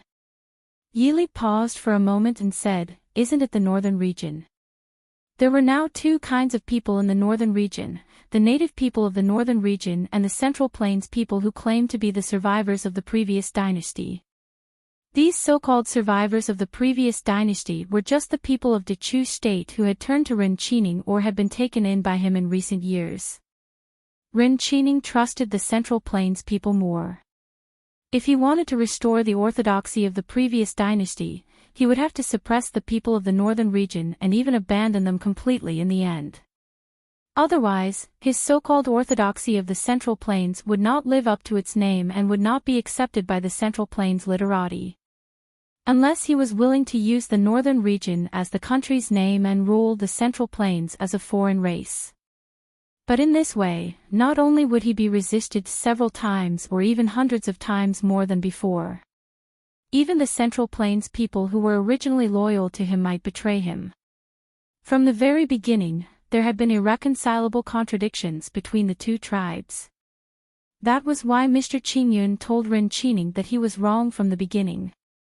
After pondering for a moment, Yili asked curiously, "Can Queen Helan make such a decision?" Queen Helan raised her head and said proudly, "Since I'm here, I can naturally make the decision. Our northern region is not like your Central Plains, who only lock their daughters in their boudoirs. We can do what men can do. Our family has always had few children, and I have no brothers or sisters. After my father passes away, I should take over the position of patriarch. And after my cousin passes away, according to the rules, her family should be replaced by me or my children. But those annoying Central Plains people around Enchanting control the rights of the people of the northern region. We just want to take back what belongs to us." Yili had considered doing something through Queen Helan, but she did not expect the young Queen Helan to be such an important person. She was a little surprised for a moment, but she had always been calm, so Queen Helan naturally could not see through her thoughts. Yili looked at her and said softly, "I heard that the former queen of the northern region was also a beautiful woman, but unfortunately, we didn't have the chance to meet." Queen Helan's eyes suddenly turned red at the mention of this. "If it weren't for Enchanting, how could my cousin have wronged herself like that? My cousin gave up the position of clan leader for him, and he went to guard against my cousin everywhere, letting those women anger her. He even found an opportunity to kill all the people his cousin trusted. If it wasn't for cousin saving him back then, how could this ungrateful bastard be where he is today?" Looking at Queen Helan's angry appearance, Yili sighed in her heart. With Enchanting's martial arts and influence, how could he be in danger in a place like the northern region? He was afraid that the encounter back then was a conspiracy. However, Enchanting was willing to spend money for his so-called great cause. "Queen, I think you should know. Your cousin's death." This wasn't a secret anyway, so Yili thought it was best to make it clear. Otherwise, she didn't want to be stabbed in the back in the middle of a collaboration. Queen Helan said firmly, "I know. My father said that these grievances can be put aside for the time being. We people in the northern region are trustworthy. As long as Princess helps us drive Enchanting out, we won't go against the Prince Ding mansion." Yili raised her eyebrows and smiled, "If so, what benefits can I get?" Queen Helan said, "The army of the northern region will all return to the original border with the Dechu state. Although your Central Plains is good, our northern region's White Mountain Black Water is not bad. We just want to live our own lives." It wasn't that the people in the northern region had no ambition at all, but that the development of the people in the northern region hadn't reached the point where they could bear their ambition. Before Enchanting appeared in the northern region was inhabited by tribes. The people in the northern region also lived a life of fishing and hunting. Not to mention that the people in the Central Plains generally farmed, they didn't even raise horses and sheep like the northern tribes. The residents were naturally very simple, and Enchanting brought too many changes. However, not everyone could accept the earth-shaking changes in less than 20 years. From the occasional fighting between tribes in the past to the current fighting with the regular Dechu state and the Mahist army, the people in the northern region suffered the heaviest losses. The people in the northern region were not stupid. It was almost foreseeable that if this continued, even if Enchanting really unified the world one day, the people in the northern region would probably die out. Therefore, they decided to drive Enchanting and his cronies out and take back the rights that belonged to the people in the northern region. Perhaps one day, they would also participate in this battle for supremacy, but that was a matter for a very, very long time in the future. It was definitely not now. Yili was silent for a long time before she nodded and said, Queen Helen's proposal is very tempting. If Queen Helen sincerely cooperates, then I think it's possible. Such a straightforward reply made Queen Helen stunned for a moment. In her impression, the people of the Central Plains always liked to think twice before acting. It was rare to see someone as clear-cut as Yili. Princess, can you make the decision? Yili smiled. If I can't make the decision, wouldn't it be a loss for the queen to come to me? Queen Helen was a little apologetic. I originally wanted to ask the princess to pass a message to Prince Ding for me. Moreover, I also heard that the princess is very powerful. Maybe Princess Ding can help me persuade Prince Ding. Prince Ding may not be willing to cooperate with me. You Central Plains people always like women to intervene in these things. Yili smiled and said, I can make the decision. But, the queen has to let me see the sincerity of the northern region, right?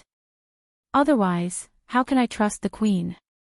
Queen Helen nodded and solemnly took out a box and put it in front of Yili, saying, This contains the sacred object of my ancestors in the northern region.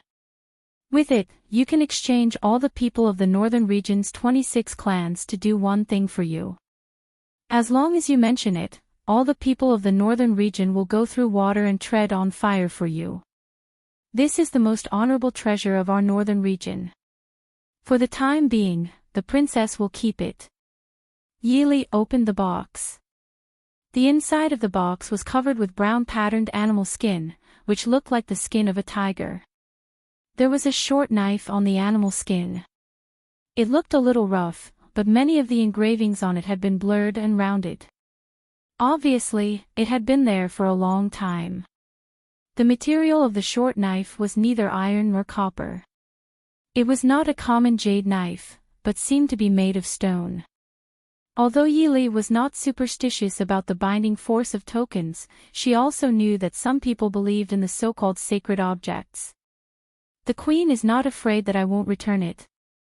Queen Helen said seriously, if so, the northern region will do everything to bring back the sacred object. But I believe that the princess and Prince Ding are not such people. Yili put away the box and nodded. Tomorrow at the latest, the prince and I will give the queen an answer. Only then did Queen Helen reveal a smile. She nodded and said, Thank you, Your Highness.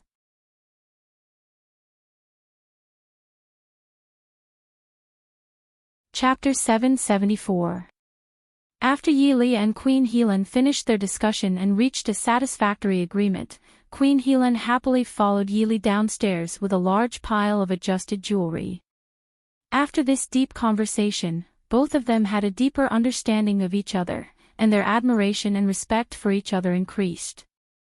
As soon as they went downstairs, they saw Mo Xiaoyao and the others sitting in the parlor downstairs, waiting for them.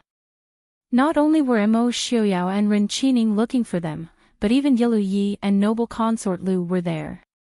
Noble consort Lu and consort Yun couldn't help but have a strange look in their eyes when they saw Queen Helen holding boxes of various sizes and wearing exquisite jewelry on the flying fairy bun, which was very popular among the women of the Central Plains. Fenghua Building was originally a property under the Prince Ding Mansion, and it was also one of the best jewelry shops in the entire Dechu state. The things it made were naturally exquisite, and there was no woman who didn't like to tidy them up. Seeing them come down, Mo Xiaoyao stood up and stepped forward to take Yili's hand. He smiled at Queen Helen and said, It seems that the queen is very satisfied with the jewelry here. Queen Helen smiled happily and said, Yes, the jewelry of the Central Plains is really beautiful. Princess Ding said that you can give these to me. Is it true? Mo Xiaoyao smiled faintly and said, Since Princess Li said so, of course it's possible. It's Princess Ding's honor that the queen likes them. Queen Helan held the boxes in her hands, her fondness overflowing in her words. Then I won't be polite. Thank you, Prince Ding and Princess. You're welcome, Queen. Yili smiled as she watched the two of them exchange greetings. She asked in confusion, why are you here? Mo Xiaoyao said softly, I heard that you came to Fenghua Building, so I came to wait for you. Why is Queen Helan the only one to choose? Didn't Princess Li like anything? Yili waved her hand and said, I can't use those. Let's leave them first. She did have a lot of jewelry, but she didn't really use many of them. Many of them were placed there as decorations or given away. Mo Xiaoyao didn't care and said with a smile, a few days ago, Fenghua Building found a very good piece of white jade. I'll make a hairpin for you later. Prince Ding was so gentle and considerate that the women standing next to him were envious and jealous. Imperial concubine Yun could not help but praise, Prince Ding and Princess really have a good relationship. Your Majesty, don't you think so? She nodded her head. Princess Ding Mansion, Queen, and Queen Helan, Princess Helan and consort. I have many beautiful pearls. I'll get someone to send them to you later, okay? The beautiful sea was CC. Beautiful she, beautiful of course, some. Yili didn't hold back and said with a smile, then many thanks to Queen Helan. Rin Qi Ning left with Princess Helan and consort Yun. Noble consort Lu, who wanted to say something, was also taken away by Yelu Yi. Mo Xiaoyao and Yili happily walked out of Fenghua Building and headed in the direction of Princess Ding. Just by looking at the happy expressions on their faces, it was clear that both sides were very satisfied with this negotiation. Before they reached the entrance of the Prince Ding mansion, they heard that it wasn't as quiet and solemn as usual. Instead, it was a little noisy. Walking forward, they saw a very familiar figure. The golden-haired young man also saw them and immediately flashed his bright white teeth, running toward them. Beautiful Princess Consort, it's great to see you here. Mo Xiaoyao's face was gloomy, is that so? I don't think it's good. What are you doing at the Prince Ding mansion? It's best if you're here to cause trouble. I will have a reason to arrest you, then. Mo Xiaoyao's mind darkly filled in all kinds of ways to torture people. Although the golden-haired man couldn't see Mo Xiaoyao's thoughts, his intuition still made him tremble and turn toward Yili. Yili smiled helplessly, who are you? What business do you have at the Prince Ding mansion? The golden-haired man smiled excitedly, of course there's business. I'm a merchant from the western region's Jiaolon country. My name is Lance. I want to do business with the owner of this city. Mo Xiaoyao raised his eyebrows and said indifferently, aren't you doing business in Glass City right now? Or do you have something special to sell to I? The golden-haired man shook his head, no, I want to do a very, very big business. There are many magical things in the east. I want to sell them to the west even further away. When I was young, I went there with my father. The people there have a lot of gold, but they don't have beautiful silk, beautiful porcelain, or magical tea. If I sell my country, I'll quickly become a rich man. At least the golden-haired man knew how to read people's expressions. Seeing that Mo Xiaoyao's expression wasn't very good, he added, of course, there's also you. We'll all become the richest people. When he spoke excitedly, the golden-haired man began to dance with his hands and feet. Mo Xiaoyao and Yili exchanged glances. The Prince Ding mansion was very rich, but they didn't mind having more money. After all, fighting wars and raising an army had always been a money-burning job. Why don't you come in with us and we can talk about it in detail? Yili said with a faint smile. Of course, it's my honor. Beautiful princess. The golden-haired man said happily. His employee had warned him that he might be kicked out, but he was very lucky to get a chance on the first try. The heavens really favored those who were diligent and knew how to seize opportunities. The young man thought happily. He seemed to see countless glittering gold waving at him. Beautiful. Mo Xiaoyao, who was walking in front, sneered. He waved his hand to summon the guards. Call Han Mingyue and Han Mingxi over. And young Master Qingchen, let them deal with this guy. The young merchant from the western region called Lance followed the guards into the large Prince Ding's residence with a face full of excitement. The white-haired monarch told him that he didn't know much about business, so he had to wait for someone to come and talk to him. He also suggested that he stroll around the mansion's garden. This made Lance's impression of Prince Ding rise exponentially. After seeing countless superiors who pretended to know what they didn't know, this monarch who had the courage to admit his weakness was so great. No wonder this city was more prosperous and stable than any other city he had ever seen. In June, the Prince Ding mansion was still full of flowers. Lance curiously looked at these flowers unique to the East, and wondered if he could bring them back to the western regions to plant. Just as he was admiring the beautiful scenery in the garden, he saw two people walking towards him. The two figures, one red and one white, were particularly eye-catching in the garden full of blooming flowers. Lance's gaze was firmly fixed on the figure in red. Her tall and slender figure, as well as her beautiful face. Her black hair was casually tied up with a ribbon, and there was a lazy smile on her lips. All of them gave people a strange sense of beauty.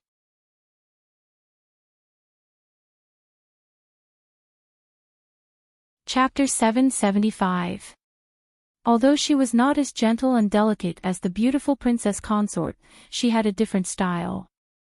Thus, Lance once again ignored the man in white beside the woman in red and ran over with a flower in his hand. Beautiful Miss Dongfang, may I have the honor of having afternoon tea with you? If you are not married like the beautiful princess consort, please consider accepting my deep love. The two people in front of him were stunned. They were obviously shocked by this sudden display of love. After a while, the woman in red asked in a low voice, "What did you say?" Lance was stunned. This lady's voice seemed to be worse than the beautiful princess consort's. But a perfect beauty like the princess consort was probably rare. However, this red-clothed beauty was also a rare beauty. If you are not married, please accept my deep love. Lance raised his head and said sincerely. Bang! What answered him was a fierce and heavy punch. Lance was hit so hard that his head was in a daze. He could not react for a moment and shook his head. Beautiful little, bang. Han Mingxi mercilessly punched him, turning the blonde man's original image from a lowly dog into a national treasure. I scared your dog eyes, I am a man. The Dongfang lady, who was originally aggrieved and too violent, was stunned. Then he looked seriously at Han Mingxi's red clothes and handsome face. Only then did he notice that this beauty in red was about the same height as him. And Han Mingyue next to him looked at her angry brother, then looked at the blonde man with a pair of panda eyes. She could not help but lower her head and laugh. Brother! Han Mingxi flew into a rage out of humiliation. He broke free from Han Mingyue's hand. Don't stop me, I want to kill him. Alright, he is probably a guest of the Prince Ding mansion. You can just punch him a few times to vent your anger. Isn't Princess Ding still waiting for you to discuss matters? Han Mingyue advised.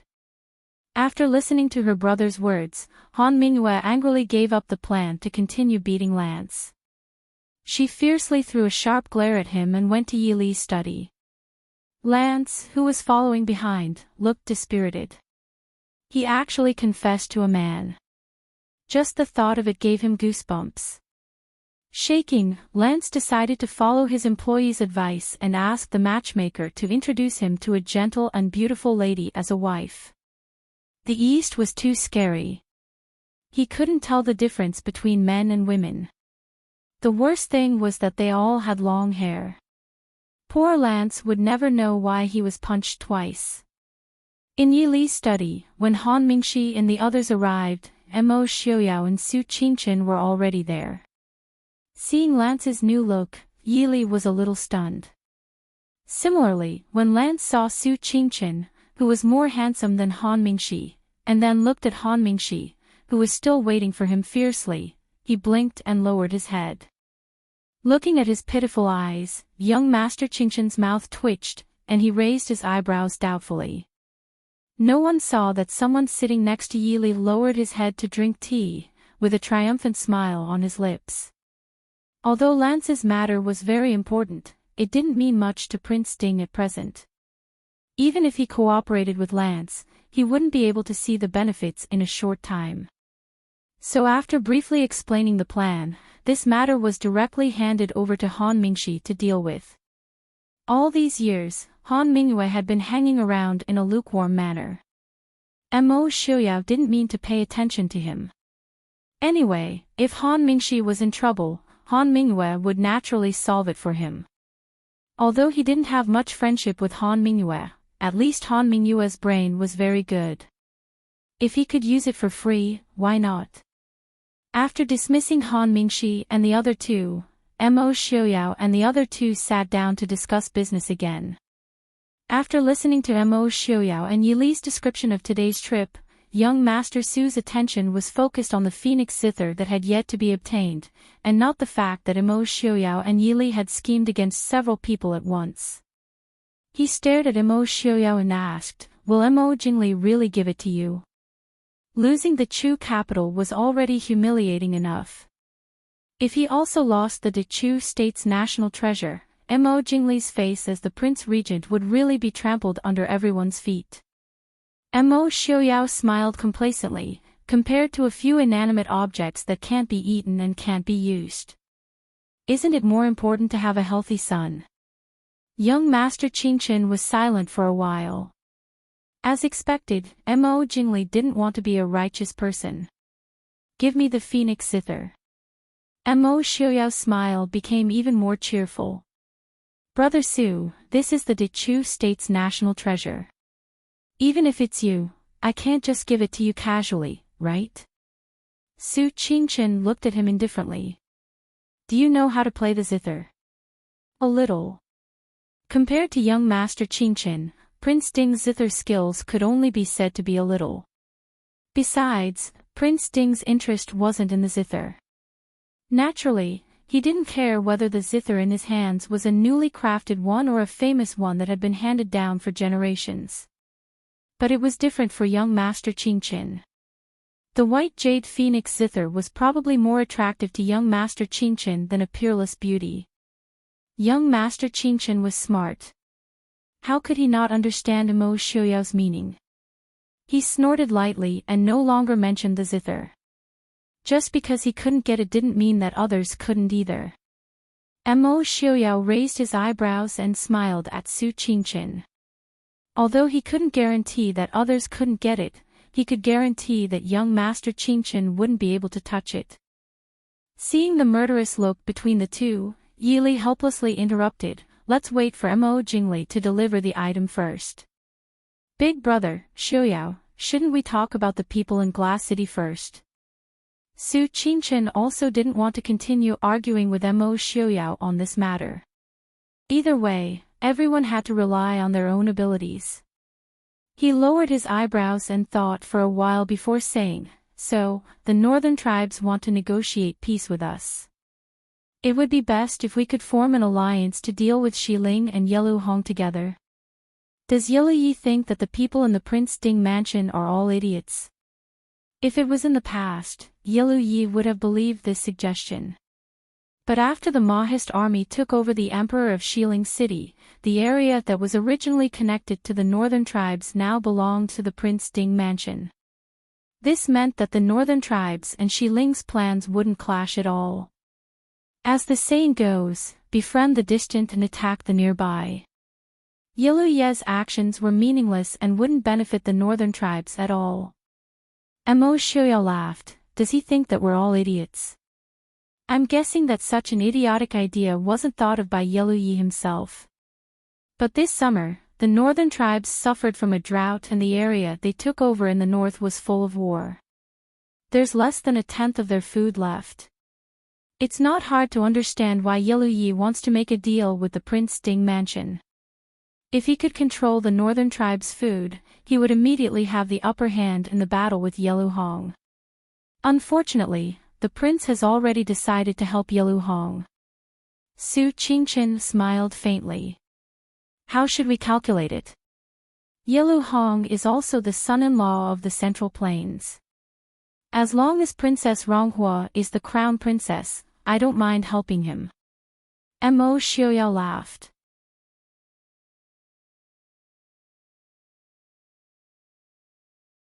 Chapter 776. Su Qingchen raised an eyebrow. Is this your condition with Yellow Hong? Mo Xiaoyao shook his head. It's good that everyone knows about this. It won't be pleasant to bring it up. Su Qingchen nodded. What about the north? Does Queen Helan have confidence in defeating Ren Qining? Yi Li smiled. Based on the fact that Ren Qining still hasn't seen Queen Helan's true colors, I think it's worth a gamble. There was nothing to lose if they lost. Su Qingchen nodded, thinking, if that's the case, we have to guard against Yellow Yi and Ren Qining joining hands. The alliance between the two sides was only a temporary cooperation to take down Chu Jing. Once Chu Jing was taken down, it was only a matter of time before they turned hostile. But if the Mahist army chose to help Yellow Hong and Queen Helan, then the alliance between the two would be even more solid. Mo Xiaoyao said indifferently, it doesn't matter.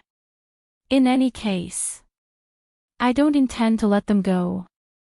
The northern tribe's army that entered Dechu state and the Mahist army would have a life and death battle sooner or later.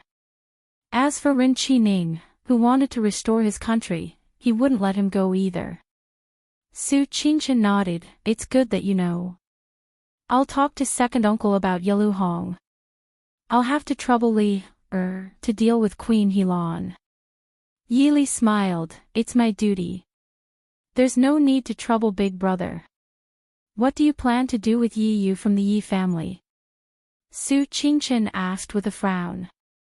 Su Qingchen didn't have a good impression of the Yi family. Especially this Yi Yu. Even if she was coerced, it didn't change the fact that she had murdered Yi Li. Even a scholarly family like the Su family was very clear about who was close and who was distant. In the eyes of the Su family, Yi Li was 1,000,000 times more important than the unrelated Yi Yu. In the past, he had thought that Yi Yu was dead. Now that she had appeared in Glass City perfectly fine and was unwilling to give up and continue to monopolize it, young Master Qingchen could no longer tolerate this. She was even a little displeased with Mo Xiaoyao, who had handled this matter so neatly. Mo Xiaoyao smiled leisurely. Don't worry, someone will help us get rid of her. A sharp glint flashed through his smiling eyes. How could he let go of someone who had once wanted to hurt Ollie? In the most remote room of the Yi residence, Yi Yu sat on the edge of the bed, lost in thought. She knew that being discovered by the Prince Ding mansion meant that all her plans had come to an end. But she really couldn't accept it. After so many years, she had suffered so much to get to where she was today. In order to avoid being investigated by the Prince Ding mansion, she carefully endured and did not allow herself to reveal any traces of her past resemblance to Yi Yu. It wasn't easy for her to endure until now. Yi Yu felt a little regretful. If he hadn't tried to cheat, if he had directly gone to Jiangnan, perhaps he could arrive safely, and perhaps he wouldn't be discovered by the Empress Dowager's people. Unfortunately, it was too late for regrets now. Yi Yu. A cold voice entered her ears. Yi Yu was stunned. She turned around and saw Mo Jingli standing at the door. Prince Li, why are you here? Yi Wenhua had already ordered people to guard the door and courtyard. Other than her mother who brought her food, no one was allowed to enter. Mo Jingli stared at her coldly. I can come in if I want to. Yi Yu was delighted. Are you here to take me away from here? Mo Jingli stared at her. Where is the medicine I want? Yi Yu's expression changed slightly. She forced a smile and said, we agreed that after we arrived in Jiangnan, I would only give it to you after the matter was done. Mo Jingli flung her back onto the bed. You gave the medicine to Mo Xiuyao, didn't you? Yi Yu's expression changed when she heard this. Mo Jingli was furious. Bitch. He had only come with a glimmer of hope, but when he heard the truth, he couldn't hold back his anger. Everything was ruined by this bitch. Because of her cleverness, he had to pay 10 or even 100 times the price to get what was originally within his reach. Prince Li. Yi Yu called out. Mo Jingli was indeed very irritable. Do you know what Mo Xiuyao asked me for? The 4 treasures of the nation. It's because of you. Yi Yu was dizzy from Mo Jingli pulling on her clothes. The 4 treasures of the nation. She knew that they were the 4 most precious treasures in the Chu Palace. She had wanted to take a look at them when she was the most favored. She had only mentioned them once, and Mo Jingqi had scolded her for half a month. It was said that even the most favored noble consort Lu didn't have the chance to see them. In the past few years, the treasures represented not only the value of cities, but also the face and dignity of the Dechu state's imperial family. Yi Yu knew that Mo Jingli hated her to the core right now. She quickly said, Prince Li, take me away from here. Even if you don't have them, I can help you deal with the Empress Dowager. Mo Jingli sneered, deal with the Empress Dowager. Do I need you to personally deal with I? Who do you think you are? I realized, the reason why I couldn't get anything from you before was because I was too gentle with you. I won't make that mistake again. Tell me everything you know honestly, and I'll let you suffer less. Impossible. Yi Yu gritted her teeth. This was her last and only bargaining chip. If she told him everything, she would die. Mo Jingli revealed a cruel smile, impossible. Gradually, do you think this person is still impossible? He waved his hand, and 2 guards at the door walked in with a child less than 10 years old. My son. Yi Yu turned pale with fright. She had hidden the child very well outside the city. Why? Mo Jingli smiled with satisfaction. Yi Yu, you think too much of yourself. Do you really think that I will help you support this kid to succeed the throne? I hate that I can't kill every one of Mo Jingqi's sons that I see. I'll leave her to you. Get what I want no matter what. With that, Mo Jingli looked at Yi Yu with disgust, then turned and left. In the remote courtyard, the miserable cries of a woman could be heard occasionally. In less than an hour, the guards left inside walked out. In the room, Yi Yu knelt on the ground. Her body was already covered in wounds. She quietly hugged the dying child in her arms and couldn't help but burst into tears. At this moment, she really regretted it. If she had stayed in the countryside of her hometown, it would have been better than being poor for the rest of her life. Second sister. At the door, Yi Ying stood gracefully in a light-colored dress. She looked at Yi Yu with a smile in her eyes. Her gaze was tender and touching. Yi Yu came back to her senses. She quickly rushed over and grabbed Yi Ying's hand, saying, help me get a doctor.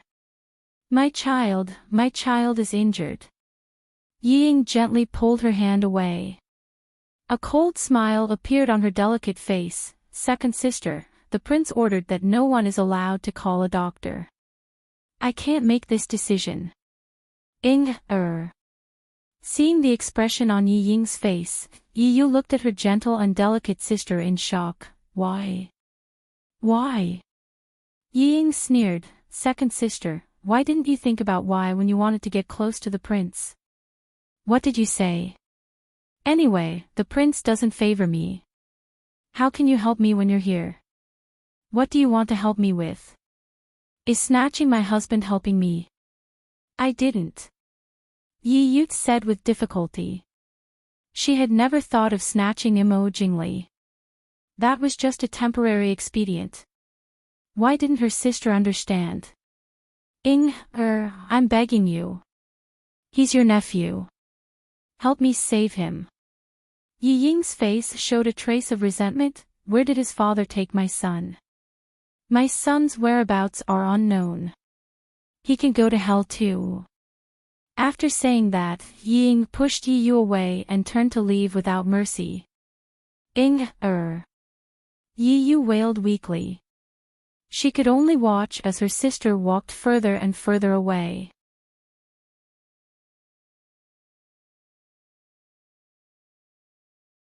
Chapter 777. Looking at Yi Ying leaving without mercy, Yi Yu wanted to chase after her, but she was in so much pain that she could not move. She could only hug the unconscious child and sob bitterly. If she had not wanted to rely on Jingli to regain a more honorable status, she would not have ended up like this. However, no matter how much regret she had, she couldn't bring herself back to reality. Not long after, a courtyard in the most remote corner of the Yi residence was on fire. In the front yard, Yi Wenhua and Madame Yi were politely sending Jingli out. Although Yi Wenhua was polite on the surface, he wished that Jingli would never come again. Originally, she did not want to agree when Jingli came back and asked to see Yi Yu. However, Madame Yi was not satisfied and agreed to let Prince Li see Yi Yu. At this moment, looking at Jingli's gloomy face and Madame Ye's disappointed face, Yi Wenhua did not know what to say. Master, it's not good. The backyard is on fire. The servant behind him hurriedly caught up and shouted anxiously. Yi Wenhua was stunned and asked, where is the fire? The servant said, It's the courtyard where Prince Li and Princess Consort went. This answer was very strange. If it was the courtyard where Second Miss was locked up, everyone would think that it was related to Jingli. However, the answer was that Prince Li and Princess Consort Li went to the courtyard. Prince Li just came out and the courtyard was on fire. Even a fool would think that Prince Li had something to do with this.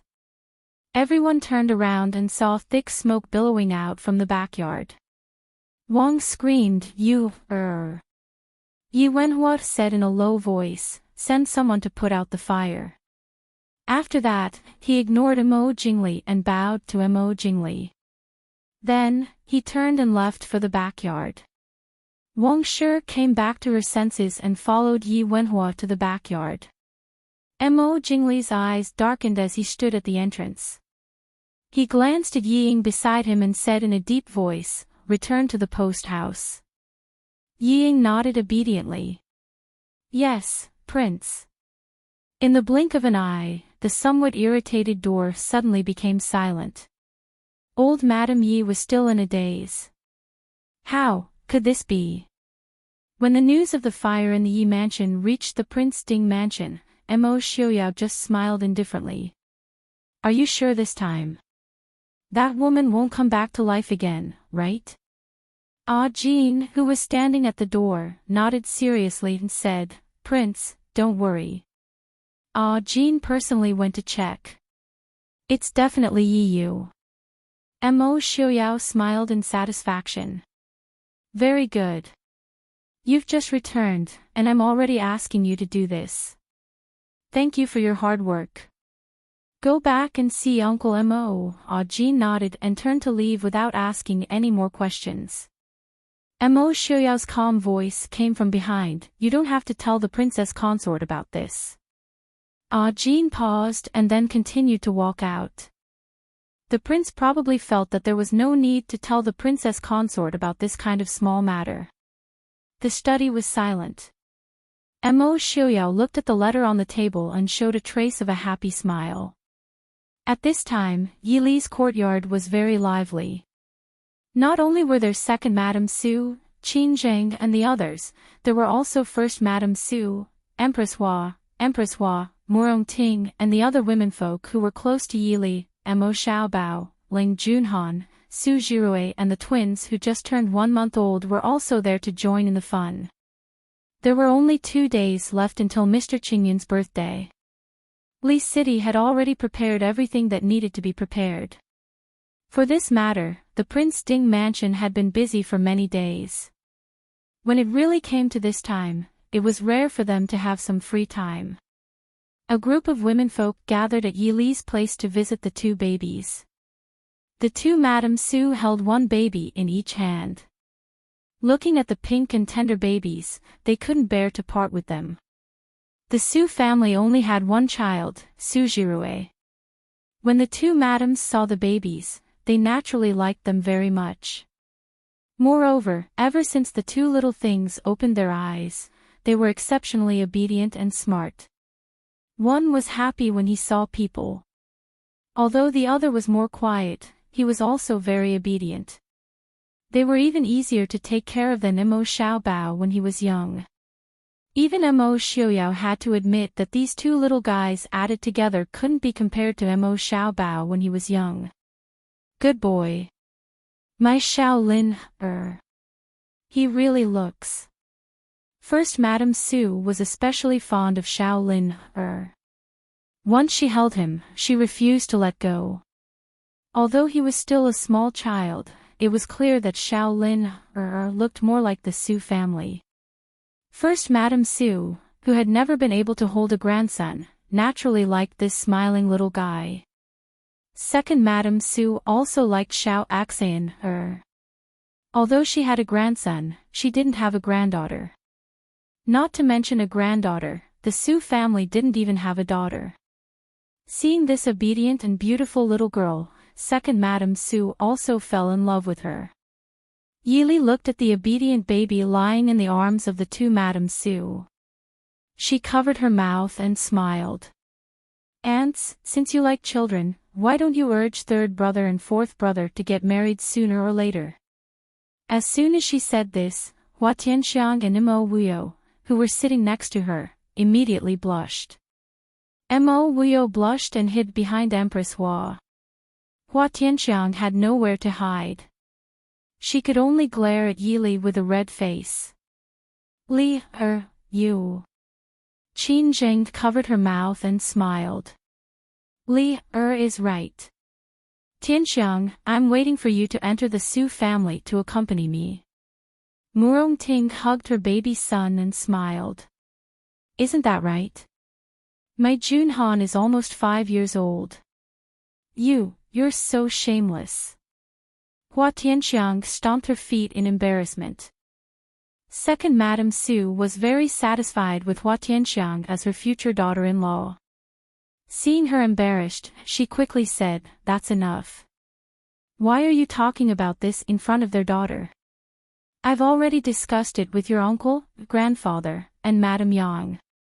The old duke died for the country, so there's no time to get married during the mourning period. We can only move the wedding to next year. When the time comes, Tianxiang and Wuyo will marry into the Su family. It'll be a good story." Wuyo was still young, but Hua Tianxiang wasn't young. Originally, it would be good if they could get married later during the mourning period. However, at that time, Su Qingfeng would be fighting in the Chu capital. They had no choice but to wait until after the mourning period. Second Madame Su was originally worried that she couldn't find a suitable daughter-in-law. Now that the candidate had been decided, she wasn't so worried. What's more, after Master Qingyun's birthday banquet, they would start to prepare for the wedding. Slowly and leisurely until next year. Empress Hua looked lovingly at her red-faced niece and daughter. Being able to marry into a family like the Su family was definitely a rare good marriage for them. She could rest assured. Although the Hua family was quite famous and had a noble family background, everyone knew that after Duke Hua passed away, the Hua family could be considered to have declined. Even if their descendants lived up to expectations, they wouldn't be able to rise again in 10 or 20 years. The Su family didn't have many members. Family background wasn't important. Hua Tianxiang and Mo Wuyo naturally wouldn't suffer any grievances if they married into the Su family. Hua Tianxiang was fine. She and Su Qingfeng both liked each other. It could be said that they liked each other. However, between Mo Wuyo and Su Qingbai, it was more Madame Su who played a role. Moreover, Su Qingbai wasn't someone who would suppress his anger like Su Qingfeng. It was difficult to see through his feelings. Mo Wuyo wasn't very old. Even if she had some feelings for Su Qingbai, she was still muddle-headed when she was set to marry into the two families. It wasn't that she was unwilling. It was just that she was inevitably at a loss and at a loss.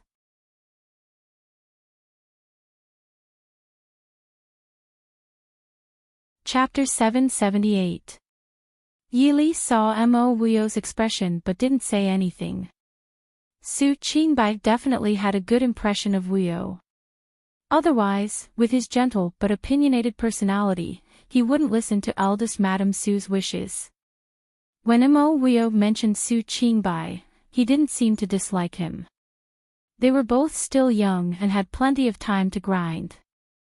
Princess Consort, Duke Changxing and Princess Xinning request an audience.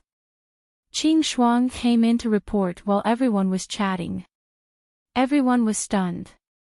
Empress Hua and Mo Wuyo's expressions were even more complicated. The others only found it strange at most, but the two of them had a deeper relationship with Mo Xiaoyun and Princess Xinning. Murong Ting asked curiously, what are they doing at the Prince Ding mansion at this time?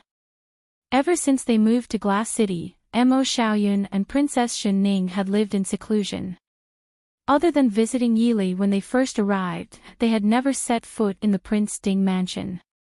It was no wonder that Murong Ting was curious. Yili thought for a moment and said, let them in. Qing Shuang accepted the order and left. Eldest Madame Su asked, Duke Changxing and Princess Xinning are looking for you. Shall we leave first? Yili shook her head and said, they will be living in Glass City for a long time in the future. Don't tell me we won't see each other anymore. They should be here for Noble Consort Liu. Noble Consort Liu. All the womenfolk were shocked. In their opinion, Noble Consort Liu was someone who had passed away a long time ago. Yili nodded and pondered for a moment before saying, Noble Consort Liu isn't dead. She's in Glass City right now. Duke Changxing and Princess Xinning should have gotten the news and came to me for confirmation. Soon, Mo Xiaoyun and Princess Xinning were brought in. Both of their complexions were quite good. It seemed that they were living quite comfortably in Glass City. However, looking at the hideous scar on Princess Xinning's half-drooping face, everyone couldn't help but sigh in their hearts. Greetings to Princess Ding. The two didn't have the arrogance of the princes and princesses of Dechu State. When they saw Yili, they greeted her respectfully. Yili smiled and said, Prince Changxing and Princess Xinning need not be so courteous. Come and have a seat. Have you gotten used to living in Glass City these days? Mo Xiaoyun nodded calmly, thank you for your concern, Princess Consort. My sister and I are fine. Although these words were polite, they were also sincere. Although they were powerless princes and princesses in Glass City, after experiencing all kinds of hardships and pain in the past 2 years, this kind of life was not so difficult. Moreover, the Prince Ding mansion did not mistreat the siblings. Although Mo Xiaoyun was young, he could see it clearly. In this world, other than Glass City and the Prince Ding mansion, there was no place for the two of them. His age and ability were far from enough to establish a strength that could protect him against the various forces in the world. Yili nodded. She was very satisfied with Mo Xiaoyun's clear-headedness and understanding of the situation. The two of them thanked Yili and sat down on the empty stool at the side. Only then did they see the acquaintances sitting beside them. They couldn't help but be surprised. Imperial Mother. Imperial Sister. Although noble consort Lu and Empress Hua had always been at odds, Mo Xiaoyun and Princess Xin did not have any ill feelings towards Empress Hua. At most, Princess Xin was very jealous of Mo Wuyu. But that jealousy seemed even more meaningless now. Because of noble consort Lu, Mo Wuyu didn't like these two siblings. But he also knew that their days in Glass City in the past 2 years were not much better than his experience in the past. Looking at Princess Xin face and the way they acted when Chu Jing was besieged. In the end, they were still biological siblings. Mo Wuyu couldn't help but feel a little soft-hearted. He nodded and said, "Are you all well?" Princess Xin eyes were slightly red. She bit her lip and nodded. She lowered her head in shame. When she knew that Mo Wuyu was sent to Nanzhao King, she had gloated in her heart. Now, seeing that Mo Wuyu didn't show a look of disdain and ridicule because of her disfigured face, and didn't even show the pity she hated the most, she felt a little ashamed in her heart. "Imperial sister," Mo Wuyu smiled and said, "Just call me Wuyu. I'm no longer a princess now." Mo Xiaoyun nodded in understanding. He said to Empress Hua and Mo Wuyu, "Mother, sister Wuyu." Empress Xinghua felt a little strange for her mother, but it was not excessive. Empress Hua was originally Mo Jingqi's wife after all. All the princes and princesses had to call her imperial mother. She was the official mother of Mo Xiaoyun and the other princes and princesses. Empress Hua nodded slightly. She looked at Mo Xiaoyun and said lightly, "You have suffered in the past 2 years. Since you have endured it, forget the past. Live well with your sister." Mo Xiaoyun nodded and said, "Thank you for your guidance." Prince Changxing and Princess Xin came to the Prince Ding mansion. "What's the matter?" Yili asked. Mo Xiaoyun looked at the many womenfolk in front of him and didn't hide anything. He nodded and said, replying to Princess, "My sister, and I heard people say that there is a woman beside the 7th prince of the northern tribes. The description is very similar to Imperial Mother, is it true?" Yili looked at the two people staring at her and sighed softly. She nodded and said, "Yes, the woman beside Yilu Yi is called Qing Yina. It is said that she is the fiancée of the 7th prince. Although I haven't seen her real face, according to Princess Ronghua, she is exactly the same as noble consort Lu. If you have any doubts in your heart, you can go to the post house and ask her." Mo Xiaoyun's expression was slightly subservient. He said in a deep voice, "My sister and I went to the post house twice to ask for an audience, but we were rejected. So, we came to see Princess, to ask Princess to check." Yili thought for a moment and said, "Qing Yina is someone brought by Prince Yilu. She is also a guest. It is not convenient for this consort to send people to check on her. However, you can go and ask Princess Ronghua." Princess Ronghua often went in and out of the palace when she was young. She should be more familiar with that person than this consort. In fact, listening to Yili's words, the two of them had basically confirmed noble consort Lu's identity.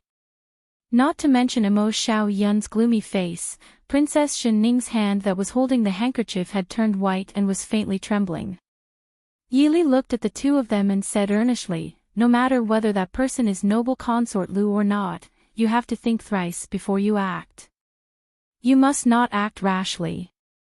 If you have any difficulties, come to the residence and talk to me and the prince. Although this is Glass City, Yilu Yi is the prince of the northern tribes after all. His power is not small. You must not act rashly." Mo Xiaoyun was silent for a moment and nodded, "Many thanks for Princess's reminder. We understand. We won't disturb Princess any longer. My sister and I will take our leave first." Yili nodded lightly and looked at Princess Xin and said softly, "Don't stay in the room all day. Come out and walk more. It's not so bad outside." Princess Xianning bit her lip and nodded before hurriedly leaving with Mo Xiaoyun. Seeing the siblings leave, everyone's mood became somewhat gloomy. Hua Tianxiang frowned and said, Princess Xianning's face was really damaged by noble consort Lu. She used to walk around the palace often, but she did not have much of an impression of Princess Xianning. In fact, noble consort Lu's 3 children were not very similar to her. Princess Xianning, as a daughter, was not valued by her own mother. Mo Jingqi also doted on Mo Wuyo, so she did not have much of a presence in the palace. She was completely not like the daughter of a concubine who was crowned the head of the harem. At this time, seeing the scary scars on that originally beautiful face, Hua Tianxiang could not help but sympathize with her.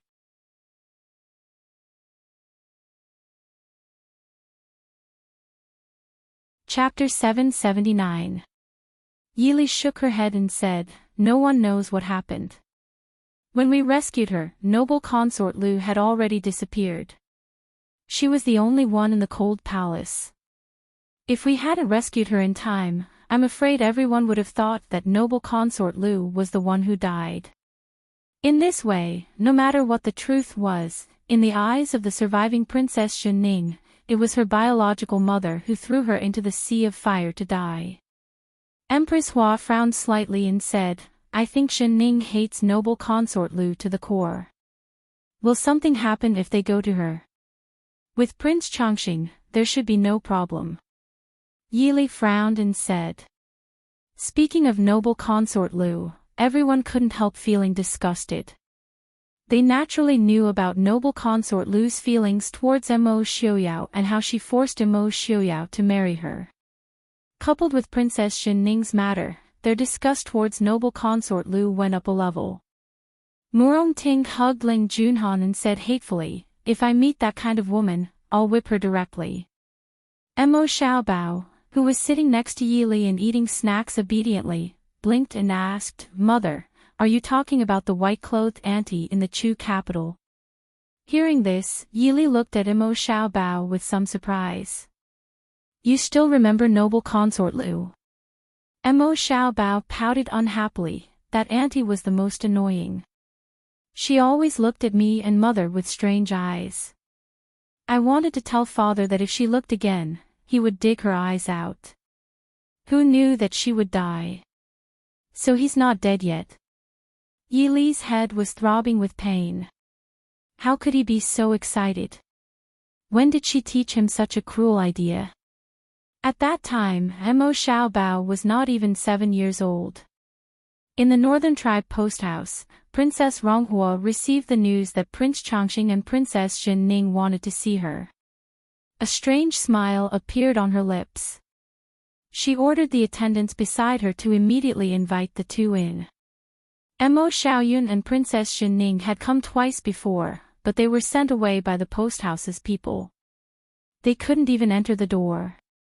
This time, he asked to see Princess Ronghua. Sure enough, he was soon taken in. Princess Ronghua specially received the two people in the main hall of the post house. When she saw Mo Xiaoyun and Princess Xianning, she was full of smiles and pulled them to sit down. When I was still in the Chu capital, you were still children. I didn't expect that after not seeing you for so many years, you've already grown up. Looking at the young man and girl in front of her, Princess Ronghua sighed. Although she wasn't old yet, seeing a child grow up into an adult made people sigh with emotion. Is Aunt Ronghua doing well in the northern tribes? Mo Xiaoyun asked. Princess Ronghua smiled and said, The crown prince treats me very well. Everything is fine. I've heard about what happened in the past few years. It's just that the two of you have suffered. Mo Xiaoyun was no longer a child who didn't know anything. He smiled faintly and said, Royal sister and I are also very good. The Prince Ding mansion is very good to us. That's good. Prince Ding is a kind-hearted person. Although they were not as rich and honorable as the princes of the royal family, compared to those who schemed against each other, their days were much more comfortable. Now that you've finally come out, don't think about those things. Not everyone has the luck to jump out of this circle.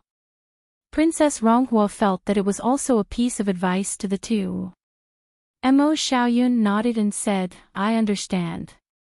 Thank you for your advice, Aunt. Aunt Ronghua. Princess Shenning looked at Princess Ronghua and hesitated. Princess Ronghua naturally understood why they came.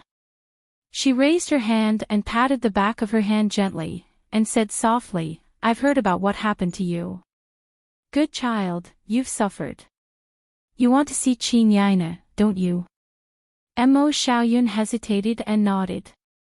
They had heard before that Princess Ronghua was arrogant and domineering. At this time, seeing her so kind, they didn't like it for a while. After all, they were children born in the royal family. No one was pure and innocent. Naturally, they had some doubts about such a kind Princess Ronghua. Princess Ronghua saw through his doubts at a glance. She smiled and said, Silly child, who can be the same as when they were young? In fact, I'm not sure if she is. I'll ask someone to invite her over. You can meet her. Don't be impulsive. The two nodded silently. After a while, noble consort Lu, dressed in white, came in. Without looking at the hall, she said coldly to Princess Ronghua, What do you want to say? These 2 days, noble consort Lu was in a very bad mood. Not only because after meeting Mo Xiaoyao and Yili on the street 2 days ago, but also because she was severely reprimanded by Yelu Yi when she returned to the post house. It was also because Mo Xiaoyun and Jin Ning came to see her yesterday. Before coming, she really didn't think that these two children would be in Glass City. More importantly, she didn't know how to face them, and she didn't want to see them. Princess Ronghua raised her eyebrows and said, What do I want? Someone is looking for you. Who? Noble consort Lu's voice was hoarse. She looked at the two teenagers who were looking at her coldly in shock. In the blink of an eye, 2 years had passed. Mo Xiaoyun was much taller than 2 years ago and looked much calmer. Princess Shenning sat next to Mo Xiaoyun. Her face was also covered with a veil, but her eyes were as cold as ice. Noble consort Lu's heart trembled. You? Who are you? After a while, noble consort Lu calmed down and said reluctantly. But how could her shocked eyes and familiar aura be hidden from her own children? Seeing that noble consort Lu didn't intend to recognize them, a trace of pain and resentment flashed in their eyes. Meeting Princess Xinning's cold eyes, noble consort Lu immediately evaded with a guilty conscience. She turned around and stared at Princess Ronghua. Crown Princess, what do you mean? Princess Ronghua drank tea leisurely and said with a faint smile, What do you mean? They are the orphan of my cousin, the Emperor. Prince Changxing and Princess Shenning are here for you. Qin Yaina, don't you know them? Of course I don't know them. Noble consort Lu said, Since there's nothing else, I'll go back to my room first. After that, she didn't even look at Mo Xiaoyun and Princess Shenning and turned to walk inside. Princess Ronghua put down the teacup and said with a smile, Don't go, Qin Yaina. These two children have worked so hard to find their mother. Their filial piety is commendable. Even if you really don't know them, you should make it clear to them. Noble consort Lu was startled. She looked back at them hurriedly and said, You've got the wrong person. Mo Xiaoyun and Princess Shenning were silent. Seeing noble consort Lu turn to leave, Princess Shenning gritted her teeth and said, Mother, you really don't know us?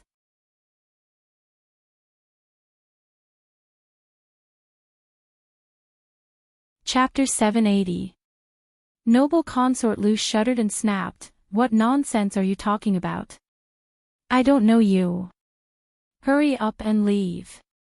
Princess Shenning closed her eyes and said in a low voice, Don't you feel guilty at all? I don't know what you're talking about. Noble consort Lu forced herself to be calm and waved to call the guards outside, Come, drive them out and don't let them in again. You! Princess Xianning stood up abruptly but was stopped by Mo Xiaoyun. Mo Xiaoyun stopped Princess Xianning, who was about to pounce on them, and said in a low voice, "Sister, let's go back first." Princess Xianning was dragged out by Mo Xiaoyun, but her eyes were fixed on noble consort Lu. She stared fiercely at her. When Mo Xiaoyun and Princess Xianning disappeared at the door, noble consort Lu seemed to have disappeared and fell into the chair weakly. Princess Ronghua leisurely looked at her and smiled faintly. "Why are you so heartless? Even if you have 2 children, the royal family of the northern tribes doesn't care. The northern tribes are not as well behaved as us. Besides, with your age, do you want people to believe that you're a virgin?" Ronghua. Noble consort Lu glared at her fiercely. Princess Ronghua stood up and smiled indifferently. "Since Prince Changxing and Princess Xianning mistook me for someone else, I'll take my leave. My future 7th sister-in-law. But, will my 7th brother really marry you?" Noble consort Lu's expression became even more sinister when she heard Princess Ronghua leave the hall with laughter. Her hands hidden in her sleeves were clenched tightly and her long nails dug into her palms, but she didn't feel it. Why should she feel guilty?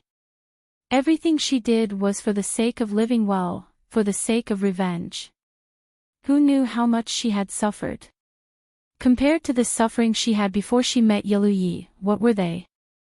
What was there to feel guilty about? Others only thought that Yi was infatuated with her beauty and was infatuated with her. But if Yi was really infatuated with her, why didn't he marry her for so long? But it didn't matter. As long as Yi still needed her, she could manipulate the northern tribes. She would definitely make Mo Xiaoyao and Yili pay the price. In the blink of an eye, it was Mr. Qingyun's birthday.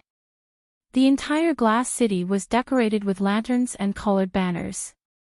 It was even livelier than the New Year. In recent years, with the effective governance of the Prince Ding Mansion in the northwest, the influence of the Su family and Lishan Academy in the northwest had gradually increased. There were countless people in the northwest who had given Su Qingchen and the others favors. What's more, Mr. Qingyun was Princess Ding's grandfather. On his birthday, the people of Glass City naturally celebrated more than any other festival. In the past few years, as Glass City gradually expanded, Glass City imitated Nanzhao Royal City and built a large plaza not far from the Prince Ding Mansion. Behind the plaza was a tall and majestic observation deck. Every festival, the citizens of Glass City would gather here to celebrate. It was the first time that a banquet was held here, but because of this, the commoners were able to enjoy the banquet at a closer distance. Although this was a great test in terms of security, the shadow guards of the Prince Ding Mansion were not afraid of this. When the lanterns were lit, the entire square was decorated with lanterns and colored banners. Countless beautiful fireworks bloomed in the sky. The people in the square cheered. The citizens of the city all walked out of their homes and gathered in the square to enjoy the rare and beautiful fireworks. On the observation deck, there were several banquets that could accommodate thousands of people. When this place was built, it was originally designed to hold large banquets. After all, the Prince Ding Mansion was not large and Glass City was not suitable to be a true capital city. If they built a temporary palace here, it would be a waste of money and manpower. Building this plaza and observation deck would not only allow the commoners to play here, but also allow them to gather during festivals. At the same time, it also solved the problem of the Prince Ding Mansion not being able to hold large banquets. After all, they couldn't hold banquets on the city gate tower every time, right? The 2 sides of the observation deck were concave forward, forming a semicircle. No matter which corner one sat in, one could see the whole picture of the entire square. It was like a 3-level staircase, allowing all the guests to see the host at the top. This was originally something that Yi Li had mentioned, but in the end, it was Su Hongyan who completed it himself. In the past 2 years, many of the Prince Ding Mansion's banquets were held here. It could be considered as sharing the joy with the people. At the top of the building, there was a large golden longevity character on a red background. If one looked closely, they would find that this longevity character was made up of countless small longevity characters of different shapes. The characters were elegant and graceful, but it was young Master Qing Chen's handwriting. Tonight, the person sitting at the top was no longer Mo Xiaoyao and Yi Li, but the white-haired young Master Qing Yun. Yi Li and Mo Xiaoyao sat to his right. Below him sat Su Hongyu, Su Hongyan, and the other young masters of the Su family. Below them were the influential guests from various countries and the civil and military officials of the Prince Ding Mansion. With such an arrangement, how could the people present not see the Su family status in the Prince Ding Mansion?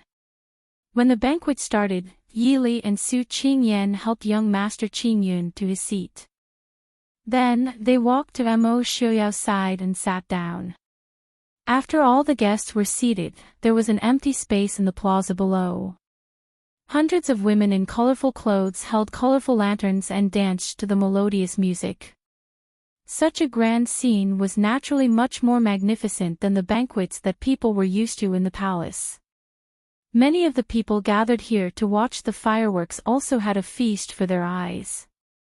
Mo Xiaobao sat between Yi Li and Mo Xiaoyao.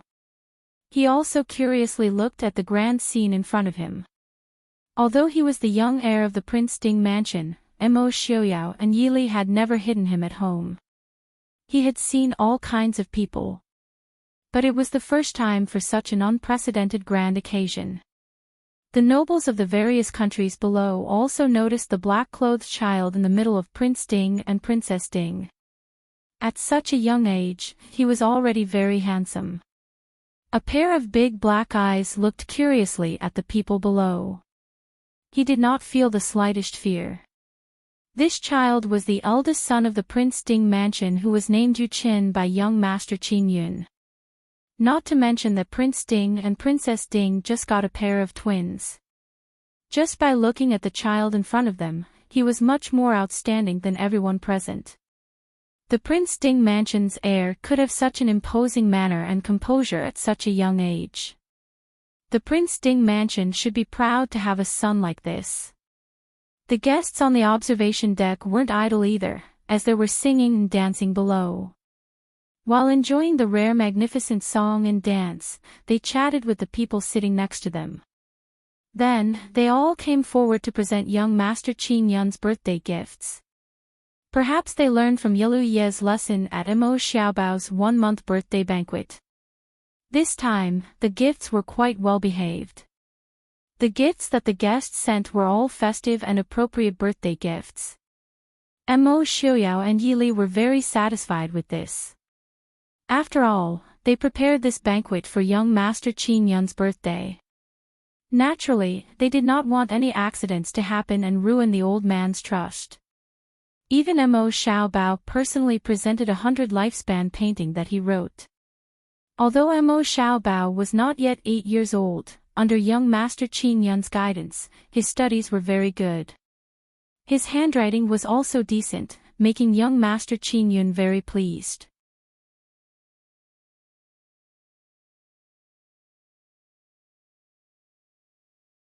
Chapter 781. Mr. Qing Yun was already old and after receiving everyone's greetings, he only sat for a while before going back to rest. After Mr. Qing Yun left, Yi Li finally let out a sigh of relief. Although it was very grand to invite so many people to the birthday celebration, these people were not easy to get along with. If something were to happen in front of grandfather, it would make him unhappy for no reason. Thus, seeing that the banquet went smoothly before Mr. Qing Yun left, Yi Li's mood improved a lot.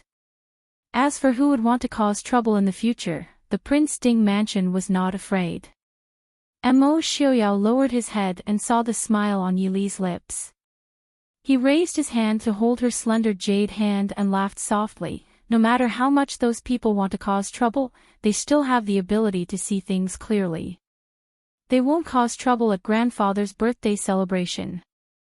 Yili smiled and nodded. I know, but I'm still a bit worried. Now that grandfather has gone back to rest, there won't be any problems.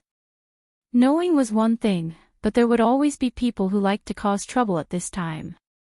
To Yili, nothing was more important than Mr. Qin Yun's mood today.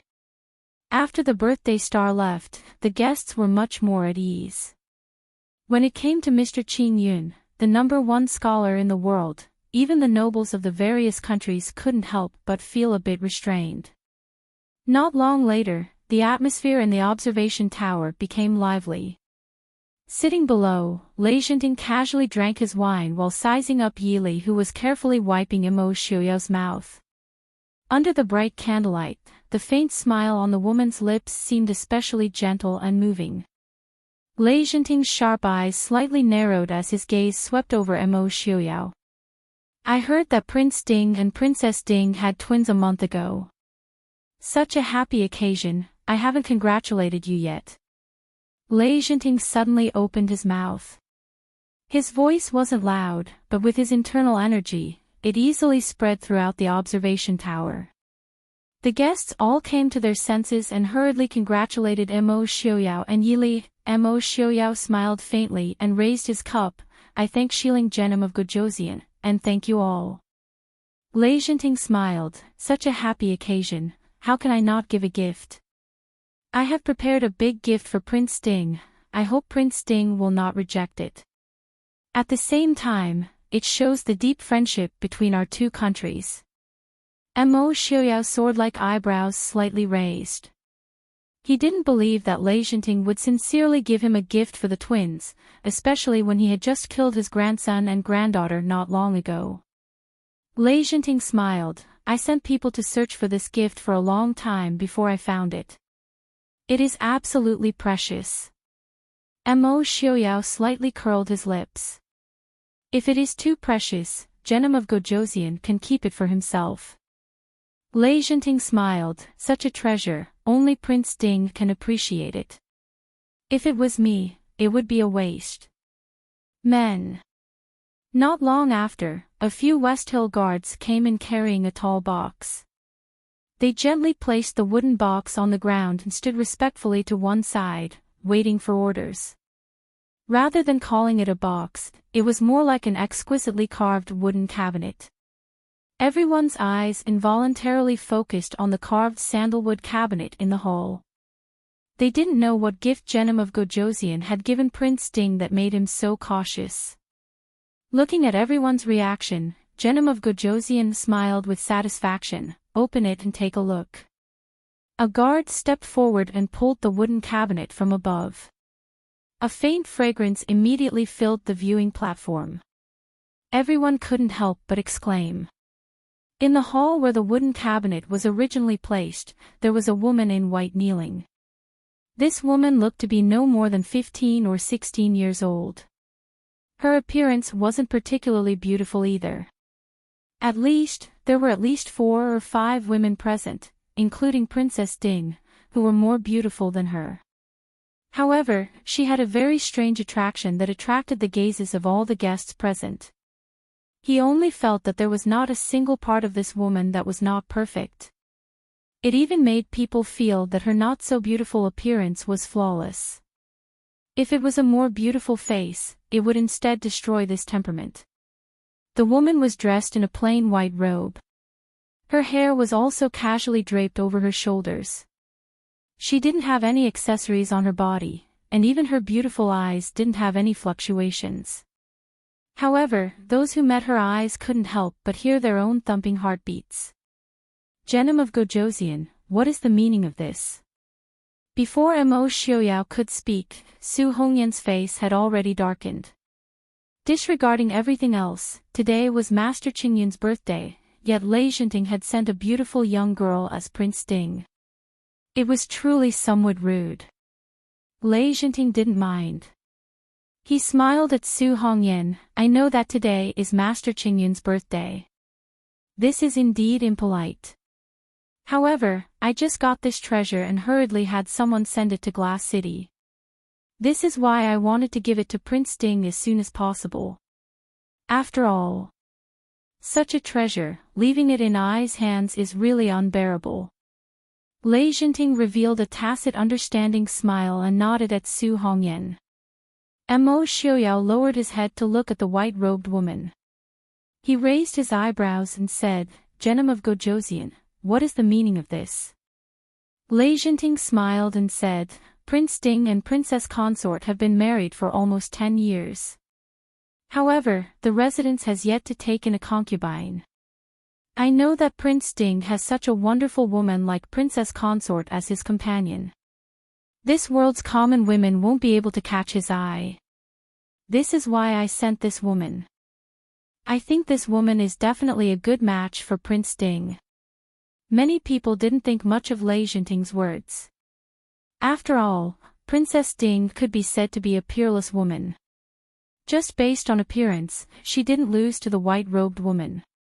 However, looking at the white-robed woman, they couldn't say anything bad about her. Thinking about it again, Princess Ding could be Prince Ding's wife at any time. However, if there were a few more beautiful concubines, it would also be a good story.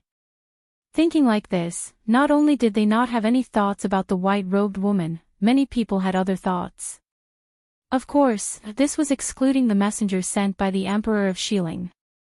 The messenger sent by the Emperor of Xiling only had his head lowered as he stared at the fine wine in the cup in front of him. It was as though the fine wine had suddenly become a nectar. In reality, it wasn't until Enchanting mentioned this that the people seated noticed that in all these years, Prince Ding hadn't taken a concubine. The entire Prince Ding mansion only knew that Princess Ding was a woman. Even though Princess Ding was a peerless woman, but in the eyes of the nobles in this world where men were respected, Prince Ding's actions were absolutely inconceivable. Not to mention the nobles of other countries, even many of the subordinates of Prince Ding's residence had some thoughts of disapproval. It wasn't that they had any opinions about Yi Li. It was just that since ancient times, 3 wives and 4 concubines had been the norm. Moreover, Mo Xiaoyao was the owner of the Prince Ding mansion. In the eyes of many, he was destined to ascend the throne in the future. He absolutely couldn't place his thoughts on a woman. Seeing that many people had expressions of approval and envy, Enchanting smiled in satisfaction. He raised his head to look at Yi Li sitting next to Mo Xiaoyao. Yi Li's expression was calm as usual. There was even a faint smile at the corners of her lips. On the other side, a trace of anger flashed through Su Qingyan's eyes. He was about to stand up. Su Qingbai, who was sitting next to him, held him down. Su Qingyan angrily said in a low voice, "Fourth brother, what are you doing?" Su Qingbai glanced at the indifferent Mo Xiaoyao and said, "This is Prince Ding and Li's matter." The Su family wouldn't ask for Mo Xiaoyao to only have Yi Li for the rest of his life. And if they weren't willing to insist on this matter, then no matter how many promises they made, it would just be nonsense. The Su family could only support Mo Xiaoyao's decision and Yi Li's decision unconditionally, no matter what choice she made.